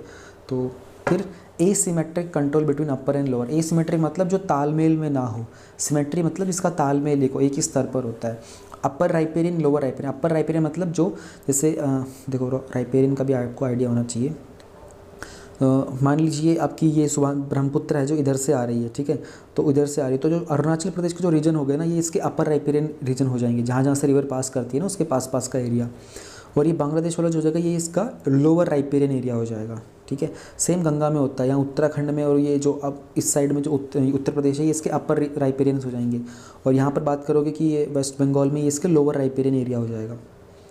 तो यही होता है, दोनों में एसिमेट्री होती है, ठीक है, कंट्रोल को लेकर के। तो उसमें क्या होता है, वाटर के फ्लो को मेंटेन करना थोड़ी परेशानी हो जाती है, स्पेशली जब चाइना से वाटर आ रहा होता है तो वहाँ कितना वो लोग कंट्रोल कर रहे हैं, मैनेज कर रहे हो, फिर वो डेटा शेयर नहीं करेंगे तो प्रॉब्लम आ जाएगी। कोई बाइंडिंग इंटरनेशनल रीजनल एग्रीमेंट है भी नहीं, ठीक है, जिसके कारण दोनों कंट्रीज़, भाई अगर कोई इंटरनेशनल ऐसा कन्वेंशन हो रिवर वाटर केस को, तो क्या करेंगे कि इंडिया और चाइना दोनों उसकी बात मानेंगे। पर चाइना तो बहुत ज़िद्दी है, वो तो इंटरनेशनल के कोई स्टेटमेंट्स या फिर कोई ऐसे अवार्ड्स वगैरह को मानता ही नहीं है। आप लोगों को पता होगा कि साउथ चाइना सी को लेकर के जो इंटरनेशनल अवार्ड्स थे उनको भी चाइना ने नहीं एग्री किया था। तो चाइना एक अभी पावरफुल इकोनॉमी है, तो और फिर यूएनएससी में वीटो पावर भी, तो इसलिए थोड़ी सी अपनी कहते हैं ना, अपनी जो आम भाषा में अपनी धौंस जमाने की कोशिश करता है, वो वाली बात है। वाटर नेशनलिज्म को लेकर भी एक प्रॉब्लम है, ठीक है। जैसे कि जो चेनाब रिवर की बात की थी, तो वर्ल्ड बैंक इसमें इन्वेस्टमेंट कर रहा था, तो जो बकलीहार डैम उसको लेकर के बार बार पाकिस्तान ने चैलेंज किया था कि भाई इंडिया यहाँ पर ये डैम बना रहा है, इंडिया पानी रोकेगा, फिर एकदम से छोड़ देगा तो हमारे यहाँ पे फ्लड आ सकती है, देगा ही नहीं तो हमारे यहाँ की लाइवलीहुड का इम्पैक्ट हो सकता है। तो चाइना पाकिस्तान के साथ हमारे वाटर के ये इश्यूज़ ज़्यादा रहते हैं। नेपाल के साथ अभी तक ऐसा कोई मेजर वाटर को लेकर इशू नहीं हुआ है, हालांकि वो जो लिम्पियाधुरा और जो लिपू लेक वाला जो रीजन था वहाँ पर वो रीजन को लेकर था, काली रिवर वाला, बट ये नहीं था कि हाइड्रोलॉजी का डेटा को, बट फ्यूचर में हो भी सकता है, क्योंकि जैसे आप देख रहे हो कि नेपाल का इंक्लिनेशन कम्युनलिज्म चाइना की तरफ थोड़ा बढ़ता जा रहा है। इसलिए कुछ इश्यूज़ हैं प्रेवलेंट ट्रीटीज़ के साथ भी, जो ट्रीटी फ्यूचरिस्टिक नहीं है। अब इस पॉइंट को याद रख लो, मोस्टली ट्रीटीज़ में आप ये लिख सकते हो आंसर। हम लोगों ने पीछे एक टॉपिक में बात की थी ना, इंडिया और सोवियत यूनियन की जो 50 साल हो चुके हैं, वो ट्रीटी फ्यूचरिस्टिक है। कह रहे थे ना कि आज की डेट में भी रेलेवेंट है, तो जब 50 साल पहले बनाई गई थी तो फ्यूचरिस्टिक थी वो, ठीक है। तो उसमें अभी जो ये जो ट्रीटीज़ हैं वाटर वाली, इनमें प्रॉब्लम यही है कि इतने ज़्यादा प्रोविज़न नहीं है कि कैसे एम्बैंकमेंट्स को मेंटेन करें, रिवर का कोर्स चेंज हो तो क्या कर सकते हैं। फिर ट्रीटीज़ का इम्प्लीमेंटेशन बहुत पुअर है, जैसे महाकाली को है वो फोर्स में तो है, लेकिन उस इम्प्लीमेंटेशन में बार बार अप्स एंड डाउन्स आ रहे हैं। मल्टीलेटरल ट्रीटीज़ ही नहीं है, जो भी मेजर ट्रीटीज़ होती है सब बायलेटरल है मोस्टली रीजन। बायलेटरल मतलब दो तरफा, यानी कि इंडिया और अगर बांग्लादेश के बीच में होगी तो सिर्फ या तो एक चीज़ बना देंगे कि सिर्फ हाइड्रोलॉजिकल डेटा शेयर करेंगे, तो वो बायलेटरल नेचर के ऊपर हो गया। तो ये कंसर्न रहता है ना, कॉन्टिजेंट अपॉन बाय नेपाल को भी एक अपर राइपेरियन स्टेट कंसिडर करना चाहिए, क्योंकि ऑब्वियस सी बात है ना। अब देखने की कोशिश करो, यहाँ से जो रिवर्स नेपाल से ओरिजिन कर रही है वो बिहार के थ्रू जाते हुए फिर ये आगे गंगा में मिलकर फिर ये बांग्लादेश से जा रही हैं। तो यहाँ पर इंडिया और सिर्फ बांग्लादेश की बात नहीं होगी, यहाँ पर हमें बायलेटरल में ना कि ये नहीं कि सिर्फ डेटा की बात करनी है, हमें नेशन में भी देखना पड़ेगा कि बायलेटरल ना होकर के मल्टीलेटरल रहें हम। अब अप्रोच क्या अडॉप्ट कर सकते हैं इन चैलेंजेस को ओवरकम करने के लिए? भाई कोऑपरेशन के ज़्यादा एवेन्यूज़ एक्सप्लोर करने चाहिए, क्योंकि रीजनल कोऑपरेशन का पोटेंशियल तो बहुत होता है। मेजर रिवर का लीन पीरियड क्या होगा, है ना, लीन पीरियड में कितना फ्लो होना चाहिए, हाइड्रो पावर जनरेशन कर सकते हैं नहीं कर सकते, कितना डिस्ट्रीब्यूशन होगा, फ्लड कैसे कंट्रोल करेंगे, डेटा कैसे शेयर करेंगे, फोरकास्टिंग कैसे होगा, नेविगेशन सिस्टम कैसे होगा, वाटर में शेड मैनेजमेंट कैसे होगा। तो मुद्दे तो बहुत सारे हैं जहाँ पर काम किया जा सकता है। पॉलिटिकल विल की ज़रूरत है, ये तो है ही, राजनीतिक पहल होनी चाहिए इसमें, क्योंकि राजनीतिक पहल से सारे ऑर्डर्स पास होंगे, बिना उसके तो कोई ऑर्डर पास हो नहीं सकता। स्टैंडिंग कमेटीज़ होती हैं, उनका रिकमेंडेशन चाहिए फ्लड मैनेजमेंट को लेकर। इंटरनेशनल वाटर ट्रीटीज़ की भी ज़रूरत है हमको, कि कुछ डिप्लोमेटिक मेजर्स हम बनाएं जहाँ पर हम पाकिस्तान जैसे कंट्री के साथ भी रीनेगोशिएट कर सकें कि ठीक है भाई हमारा ये चल रहा है। फर्दर हम लोग किस तरीके से चाइना के साथ जो ब्रह्मपुत्र रिवर पे इशूज़ चल रहे हैं उनको कैसे टैकल करें, कैसे मॉनिटर कर सकते हैं। बेस्ट प्रैक्टिसेस से लर्न करने की ज़रूरत है, जैसे इंटरनेशनल ट्रीटीज़ हो गई, इनसे सीखने की ज़रूरत है। यूएन का कन्वेंशन भी है, ठीक है, इंटरनेशनल वाटर कोर्स को लेकर 1997 का, इसमें कैसे प्रोटेक्शन प्रिजर्वेशन की बात की गई है। तो ट्रीटी है अमेज़ॉन कोऑपरेशन की। अच्छा, मैंने पहले कहा था ना कि ऐसा कोई इंटरनेशनल लेवल पे नहीं है, वो था कि अगर इश्यूज़ को रिजॉल्व करना हो तो, ठीक है। अब जैसे बात करते हैं इंटरनेशनल वाटर कोर्स को, तो ये तो वाटर के कोर्स को प्रिवेंट और प्रिजर्व करने वाली बात है। This is come somewhere related to environment and climate change and geography. It's not about कि कोई डिस्प्यूट हो गया इंटर रिवर वाटर वाला तो उसको कैसे हैंडल करना है।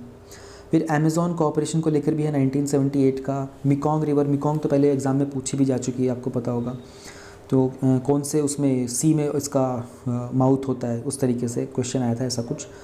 तो मल्टीलेटरल डेवलपमेंट एशिया रीजन के, तो ये कुछ बेस्ट प्रैक्टिसेस हैं जिनको हम सीख सकते हैं, इनसे हम सीख सकते हैं।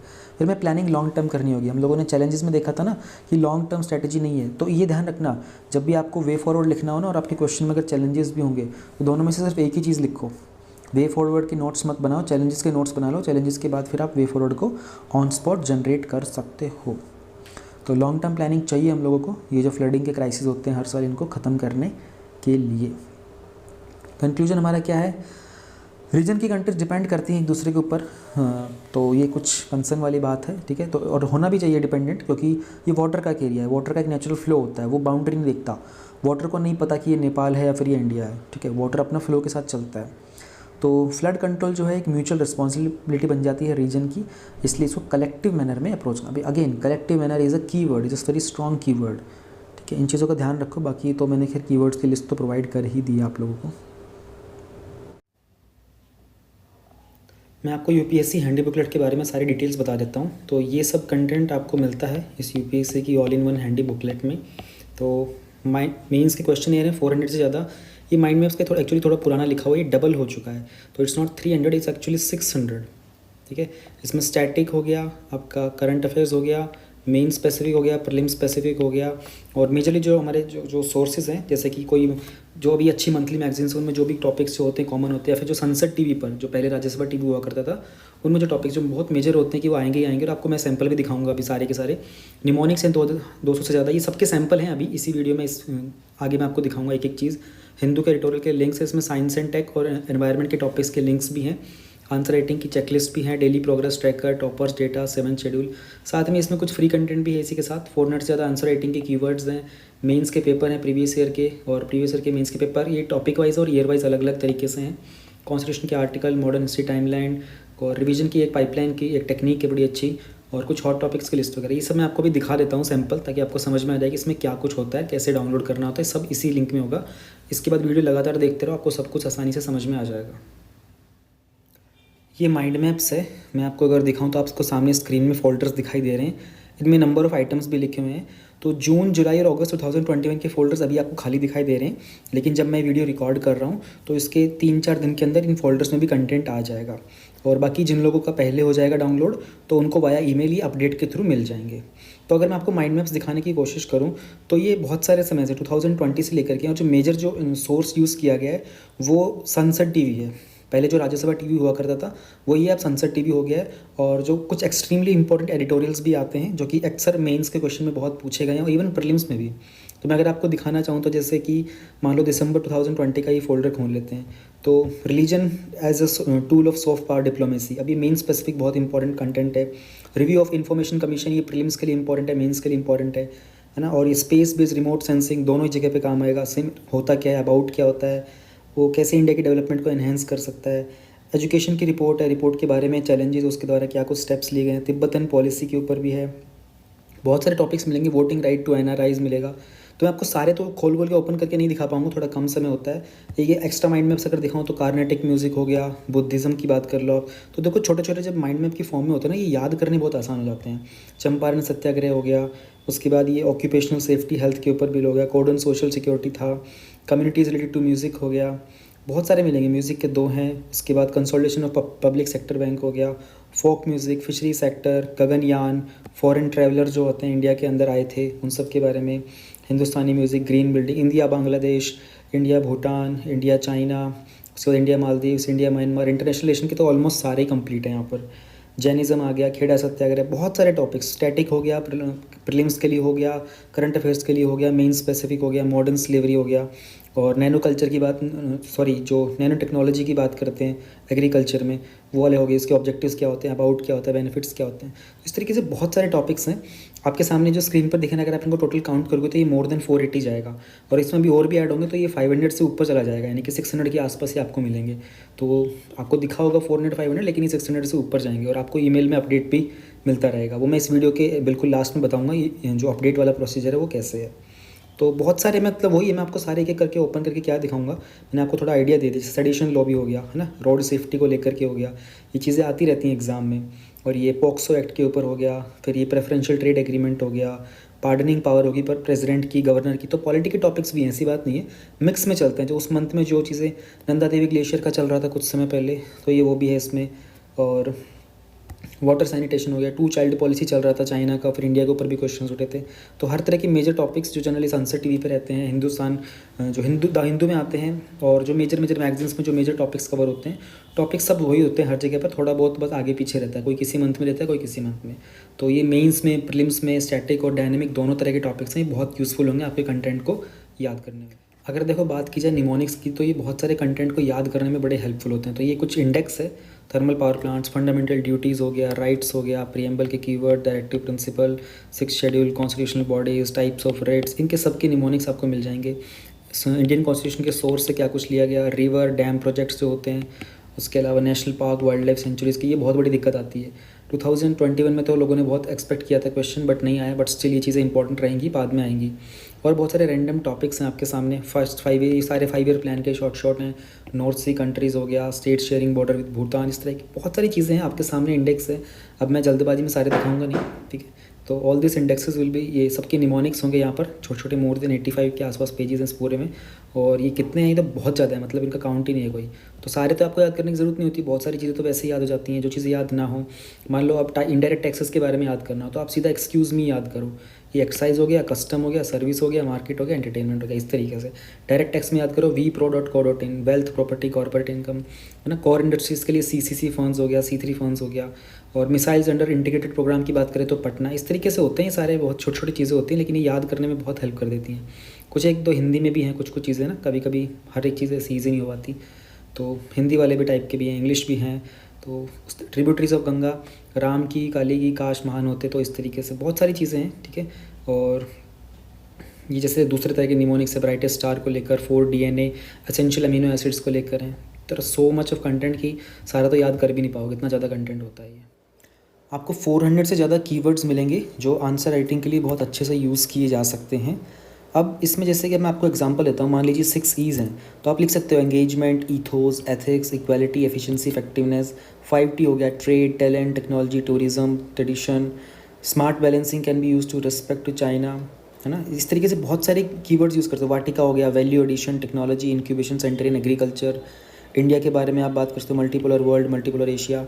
3G की बात कर सकते हो, good for you, good for planet, good for producer, ये एनवायरनमेंट में यूज़ हो सकता है। ABCD में award, bypass, confuse, delay. Road में रिस्पॉन्सिबिलिटी, ऐसे बहुत सारे मोर देन 400 के आसपास कीवर्ड्स हैं। 2E की बात करें, 2 चीज़ों पर काम करना है, एम्प्लॉयमेंट एंड एंटरप्रेन्योरशिप पे। तो ये आंसर राइटिंग में बहुत ज़्यादा वैल्यू ऐड कर देते हैं और कंटेंट को शॉर्ट करने में हेल्प करते हैं। आप इन्हें सेंटेंसेज में यूज़ कर सकते हो। इसके अलावा जो हिंदू है उसके कुछ एडिटोरियल के लिंक्स, अगर आप हिंदू न्यूज़पेपर पढ़ते हो तो आपको देखने को मिलेगा। सारे तो एडिटोरियल भी इंपॉर्टेंट नहीं होते, तो कुछ कुछ के ना कलेक्शंस हैं ऐसे। तो ये मंथ वाइज हैं, जैसे जनवरी 2020 ऑनवर्ड्स हैं, और आपको डेट वाइज, जैसे फर्स्ट का, सेकंड का, थर्ड का। और इसमें एडिटोरियल वाला सेक्शन वो भी, प्लस में एनवायरनमेंट में भी अगर कोई इंपॉर्टेंट न्यूज़ आई होती है, साइंस एंड टेक की कोई इंपॉर्टेंट न्यूज़ होती है, ये उनके लिंक्स हैं। आपको सारे पढ़ने की ज़रूरत नहीं है, सब पे अपना टाइम वेस्ट नहीं करना है। आप एक वीक का जब न्यूज़पेपर पढ़ लेते हो, उसके बाद आप जाके इन लिंक को चेक करो कि यार मेरे से कोई इंपॉर्टेंट तो मिस तो नहीं हो गया, और सिर्फ उस एक लिंक को पढ़ लो। अगर आप पूरा यहीं से पढ़ोगे तो आपका कंटेंट उतना अच्छे से कवर नहीं होता। ये वो चीज़ें हैं जो रह गई हो ना, वो गैप्स फिल करने के लिए, तो ये आपको लास्ट डेट तक के मिल जाएंगे। इससे सारे लिंक्स होते हैं, किसी दिन एडिटोरियल का ज़्यादा आता है, किसी दिन एनवायरनमेंट का ज़्यादा आता है, किसी दिन साइंस एंड टेक का। उसके अलावा ये कॉन्स्टिट्यूशन के आर्टिकल्स हैं, पार्ट वाइज हैं, उसमें आर्टिकल्स है, वैसे हर जगह मिल भी जाते हैं, बट इसलिए साथ में प्रोवाइड कर दिया कि थोड़ा आसानी हो जाएगा। तो स्टिल इसमें आपको बहुत सारी चीज़ें याद करने में हेल्प मिलेगी। If you can get A print out तो बहुत आसान हो जाएगा। ये बड़ी इंटरेस्टिंग चीज़ है। डेली अपनी प्रोग्रेस को ट्रैक करने के लिए आप अपना टास्क मेंशन करो, व्हाट टू डू, उसमें टारगेट रखो, टोटल उसमें अपने आप को पॉइंट्स दो, और जितना परफॉर्म करते जाओ उसके पॉइंट्स लिखते चलो। आपकी डेली परसेंटेज की परफॉर्मेंस की डेटिंग भी आ जाएगी, रिकॉर्डिंग हो जाएगी, और आपको अपना एवरेज परफॉर्मेंस पता चल जाएगा कि मेरा 5 दिन का एवरेज परफॉर्मेंस कितना था। और आपके सामने एक यहाँ पे ग्राफ भी जनरेट हो जाएगा, तो आपको आइडिया रहेगा। और 2 तरह के ग्राफ अपने जनरेट कर सकते हो। तो एक सैम्पल है, जैसे आपका टास्क ABCD था, आप अपना लिख सकते हो, पॉलिटी, हिस्ट्री, ज्योग्राफी, अपनी मर्जी से जो आपको करना है वो करो। किसी में आपको स्टडी करना होगा, किसी में आपको रिवाइज़ करना है, किसी में आपको नोट्स बनाने हैं। टारगेट अपना लिख सकते हो। फिर मान लो आधा काम किया तो 5 पॉइंट दे दो, पूरा कर लिया तो 10 दे दो, थोड़ा ज़्यादा किया तो 7। फिर इनका अपने आप ऑटोमेटिकली यहाँ पर आपका परसेंटेज बनता रहेगा, और यहाँ पर आपका ग्राफ जनरेट होता रहेगा, और आपकी जो 5 दिन की एवरेज है वो भी निकलती रहेगी। अब यहाँ पर जितना काम यहाँ कंप्लीट हुआ है उसके अकॉर्डिंगली एक एवरेज निकली है कि दिस पर्सन हैज़ डन 16.93%, ये एवरेज काम है। तो अगर आपकी एवरेज तकरीबन 80% या फिर उसके +-2%, -5 लगा लो, 75 से अगर 85-90 की रेंज में रहती है, देन आपका जो स्टडी को लेकर के जो आपका एवरेज परफॉर्मेंस चल रहा है वो अच्छा चल रहा है, तो आप इसे ट्रैक कर सकते हो अपनी हर 5 डेज़ की। फिर ये प्रीवियस ईयर के मेंस के पेपर्स हैं, ये टॉपिक वाइज है, जैसे यहाँ पर हो गया आर्ट एंड कल्चर का हो गया, फिर ये मॉडर्न हिस्ट्री के हो गए, और उसके बाद नीचे अलग अलग तरह के टॉपिक्स भी आएंगे, जैसे वर्ल्ड हिस्ट्री आ जाएगा, उसमें थोड़े कम क्वेश्चंस आते हैं, वर्ल्ड हिस्ट्री के तो कम है। ये बहुत पुराने क्वेश्चंस, अगर आप देखोगे तो 1979 तक के भी क्वेश्चंस यहाँ पर मैंशनड है, और आप देखोगे इनमें रिपीटिशन आपको देखने को मिलेगा। सेम प्रीवियस ईयर के क्वेश्चन मेंस के हैं, ये 1999 से पेपर वाइज हैं। अब वो तो टॉपिक वाइज थे, ये paper wise, like GS 1, 2, 3 and 4। 2020 का जो GS 4 का पेपर है वहाँ तक आपके पास सीक्वेंस है पूरा का पूरा। देन इसके बाद मेंस के काइंड ऑफ टेस्ट सीरीज़ तरीके से है, उसमें क्वेश्चंस की टर्मिनोलॉजी स्टार्टिंग में है ताकि आपको समझने में आसानी हो। एंड देयर आर GS 1 के, 2 के, 3 के, 4 के, ऐसे मोर देन 500 क्वेश्चंस हैं जो आप प्रैक्टिस कर सकते हो अपने मेंस की आंसर राइटिंग के लिए। और इवन अगर आपको लगे कि ज़्यादा प्रैक्टिस नहीं करनी तो at least go through the questions and try to understand, एक अपने मन के अंदर ही एक इसका आंसर फ्रेम करने की कोशिश करो, तो ये रिविजन के लिए बहुत हेल्पफुल है कि ये क्वेश्चन मेरे से छूट तो नहीं गया। मॉडर्न हिस्ट्री की टाइमलाइन है 1800 से स्टार्ट करके और लास्ट तक जब अपनी मॉडर्न हिस्ट्री चलती है, तो छोटे छोटे किस्से होते हैं। अब आपको देखने को मिला होगा 2021 में भी मॉडर्न हिस्ट्री के 2 क्वेश्चन ऐसे थे जो डेट स्पेसिफिक थे।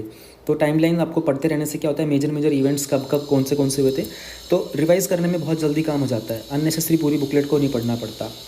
कोड्स हैं, टाइप वाइज भी हैं, जैसे टाइप वाइज में एजुकेशन को लेकर compassion, integrity, science and tech, religion, materialism, democracy, ऐसे अलग अलग हैं। और थिंकर्स की कैटेगरी में भी है, यानी कि अब थिंकर्स के हिसाब से महात्मा गांधी हो गया। इसमें इंपॉर्टेंट ये है कि ये भी चीज़ें आपको अवेलेबल मिल जाती हैं, बट यहाँ पर इंटेंशन ये नहीं थी कि इनको सिर्फ प्रोवाइड करना है, इंटेंशन थी कि छोटे वाली कोर्स प्रोवाइड करनी है, जितना छोटा कंटेंट होता है, क्योंकि छोटी कोर्स याद हो जाती हैं, बड़ी कोर्स याद नहीं हो पाती। तो थिंकर के अकॉर्डिंगली भी हैं और वैसे टाइप्स वाइज भी हैं, तो बहुत छोटी छोटी कोर्स रखने की कोशिश की। अगर आप देखोगे तो जैसे कुछ कुछ बड़ी हो भी जाती हैं, जैसे जेन ऑस्टिन की बहुत छोटी सी है, angry people are not always wise.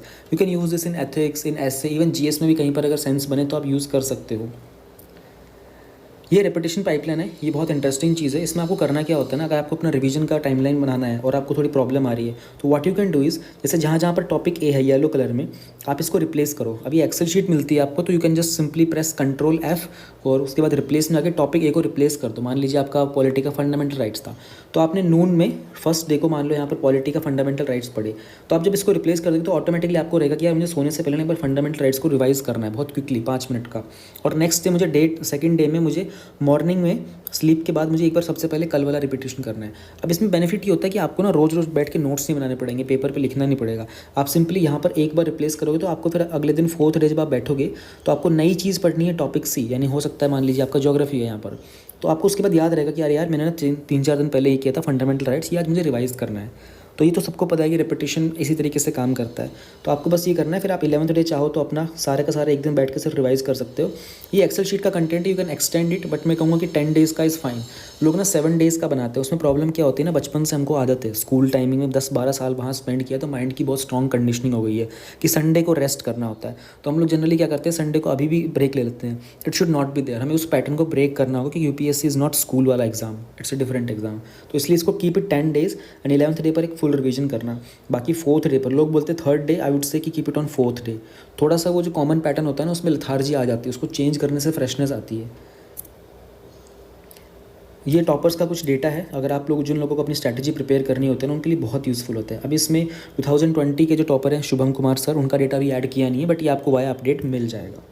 इसमें है क्या सीन, जैसे ईरा मैम का था, टीना मैम का था, नंदिनी मैम का। अब आप नोटिस करोगे कि इन लोगों की यहाँ पे मार्क्स वगैरह लिखे हैं। अब if you look at it ना, सो जैसे टीना मैम का था वो GS2 में क्या होता है, polity, constitution, governance, and she has been a student of this subject. इन्होंने ग्रेजुएशन में यही किया था, बट यू सी कि इनके मार्क्स यहाँ पर बहुत कम है। बट इन्होंने यहाँ इंटरव्यू में बहुत अच्छा परफॉर्म किया, इन्होंने ऐसे में बहुत अच्छा परफॉर्म किया। वहीं पर आप अगर कनिष्क सर का देखोगे तो इन्होंने ऑप्शन में बहुत सही परफॉर्म किया था।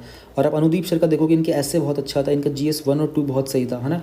आप प्रदीप सर का देखोगे तो इन्होंने एथिक्स में बहुत अच्छा परफॉर्म किया था, 157। तो आपको इन सब मार्क्स को देख के ना ये आइडिया लगेगा कि यार इनके ना कुछ ग्राफ्स प्रिपेयर होते हैं। You see this zone and this zone, ये ऐसे का जोन है ना, ये ऑप्शनल का जोन है, और इवन ये वाला भी ये एथिक्स का जोन है। आपको यहाँ पर ना ग्राफ ओवर 150 के आसपास दिखाई देगा, but if you look at this GS 1, 2 and 3 ना, ये ग्राफ आपको 100 के रेंज के आसपास दिखाई देगा। ऐसी चीज़ें, इसमें बहुत सारे ग्राफ्स हैं, इंडिविजुअल भी हैं और भी बहुत सारा डेटा ही आपको अपनी स्ट्रैटेजी प्रिपेयर करने में हेल्प करेगा कि यार किस टॉपर ने कैसे कहाँ दिमाग लगाया, कितने लोग कहाँ अपीयर होते हैं, कितना पॉइंट सिलेक्शन होता है, ये 0.010 का, ये सब आप पढ़ोगे it will help you a lot. UPSC की जो ऑफिशियल रिपोर्ट होती है उसमें ये 69th रिपोर्ट का डेटा है, 70th रिपोर्ट आ चुकी है, लेकिन कोरोना था बीच में तो उन्होंने ज़्यादा अपडेट नहीं दिया उसमें, मैंने उस रिपोर्ट को देख लिया था। तो ये वाला जो डेटा आपके पास है ये हेल्पफुल है, आपको ये आइडिया लगा कि किस किस स्ट्रीम से कितने तरह के लोग आते हैं। अच्छा, ये एग्जाम में लिखना नहीं है आपको, है ना, but it's very helpful when you are preparing your own strategy, अपना प्लान बना रहे होता है ना कि मुझे कहाँ पे काम करना है ना। ये ऑप्शनल सब्जेक्ट है, आपको इसमें दिख जाएगा कि कितने लोग अपीयर हुए थे, कितने रिकमेंड हुए थे।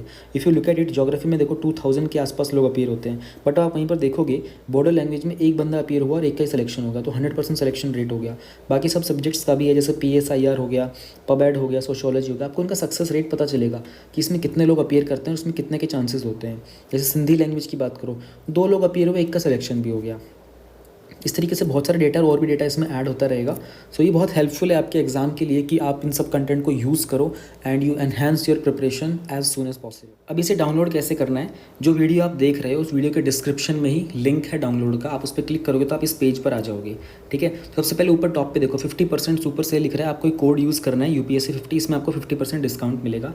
जो मैंने आपको सारा कंटेंट दिखाया था वो आपको रेड में दिख रहा है, ये नीचे राइट बॉटम कॉर्नर में, ये ऑल इन वन है, वो सारा डेटा जो आपको दिखाया था वो सब इसमें मिलेगा। और भी बहुत सारी चीज़ें 7 शेड्यूल थे, हॉट टॉपिक्स से, आंसर राइटिंग, कीवर्ड्स के लिए, वो चीज़ें मैंने आपको दिखाई नहीं थी क्योंकि वो डायरेक्ट आपको पैकेज में मिलेंगे। तो जो कुछ लिखा हुआ है ये सब आपको मिलेगा। तो ये जो डिस्काउंट है ना UPSC 50 का, ये सिर्फ इस पर चलेगा, ऑल इन वन वाले पर। बाकी कुछ लोगों को होता है कि उन्हें सारा कंटेंट नहीं चाहिए होता है, उन लोगों के लिए सेपरेट भी है, माइंड मैप्स है, निमोनिक्स है, अलग अलग कलर में green, brown, grey, blue, yellow, ये कलेक्शन आप देख सकते हो, टाइटल पढ़ के आपको वो चीज़ें इसमें मिल जाएंगी। पर इनके ऊपर UPSC का डिस्काउंट कोड नहीं चलेगा, डिस्काउंट कोड सिर्फ ऑल इन वन वाले पर चलेगा। तो यू कैन डाउनलोड दिस और अब ये कंटेंट जो है आपके ईमेल पर डिलीवर हो जाएगा। ठीक है, अगर आपको अपने ईमेल में ऐसे दिखाई ना दे कि मैंने पेमेंट कर दिया, वैसे कभी कभी होता है, तो you can directly contact me through Telegram का लिंक भी नीचे डिस्क्रिप्शन में है। आपने सिंपली पेमेंट किया तो अपने ईमेल पर जाओ, वहाँ पर सर्च करना है ऐसे इंस्टा मोजो या फिर वो UPSC हैंडी बुकलेट, तो आपको ईमेल में मिल जाएगा वो। और रही बात अपडेट की, तो अपडेट में जब कंटेंट आपको मिलेगा ना, ये बहुत ज़्यादा कंटेंट है, ये कवर भी नहीं कर पाते हैं लोग। बट स्टिल मेरा क्या, इसमें कोई अपडेट का ऐसा रूल है नहीं, बट स्टिल मेरा क्या होता है कि मैं उसे अपडेट करता रहता हूँ, तो आई कीप सेंडिंग इट। तो जिस दिन आपका परचेज होता है उसके नेक्स्ट 3 मंथ्स की डेट तक, ठीक है, डेट ऑफ परचेज से अगले 3 महीने तक अगर मैं कोई अपडेट क्रिएट करता हूँ तो मैं आपको ईमेल पर भेज देता हूँ। उसकी नोटिफिकेशन अगर आपको चेक करनी हो कि क्या कोई अपडेट क्रिएट हुआ है या फिर आएगा या नहीं आएगा, तो जो टेलीग्राम का लिंक है ना नीचे, आप उसको ज्वाइन कर लो। जो भी नोटिफिकेशन होती है अपडेट की, उस टेलीग्राम चैनल पर ही भेजी जाती है। तो you can check that and आपके लिए वो आसान हो जाएगा। ये डिस्काउंट कोड ज़रूर यूज़ कर लेना।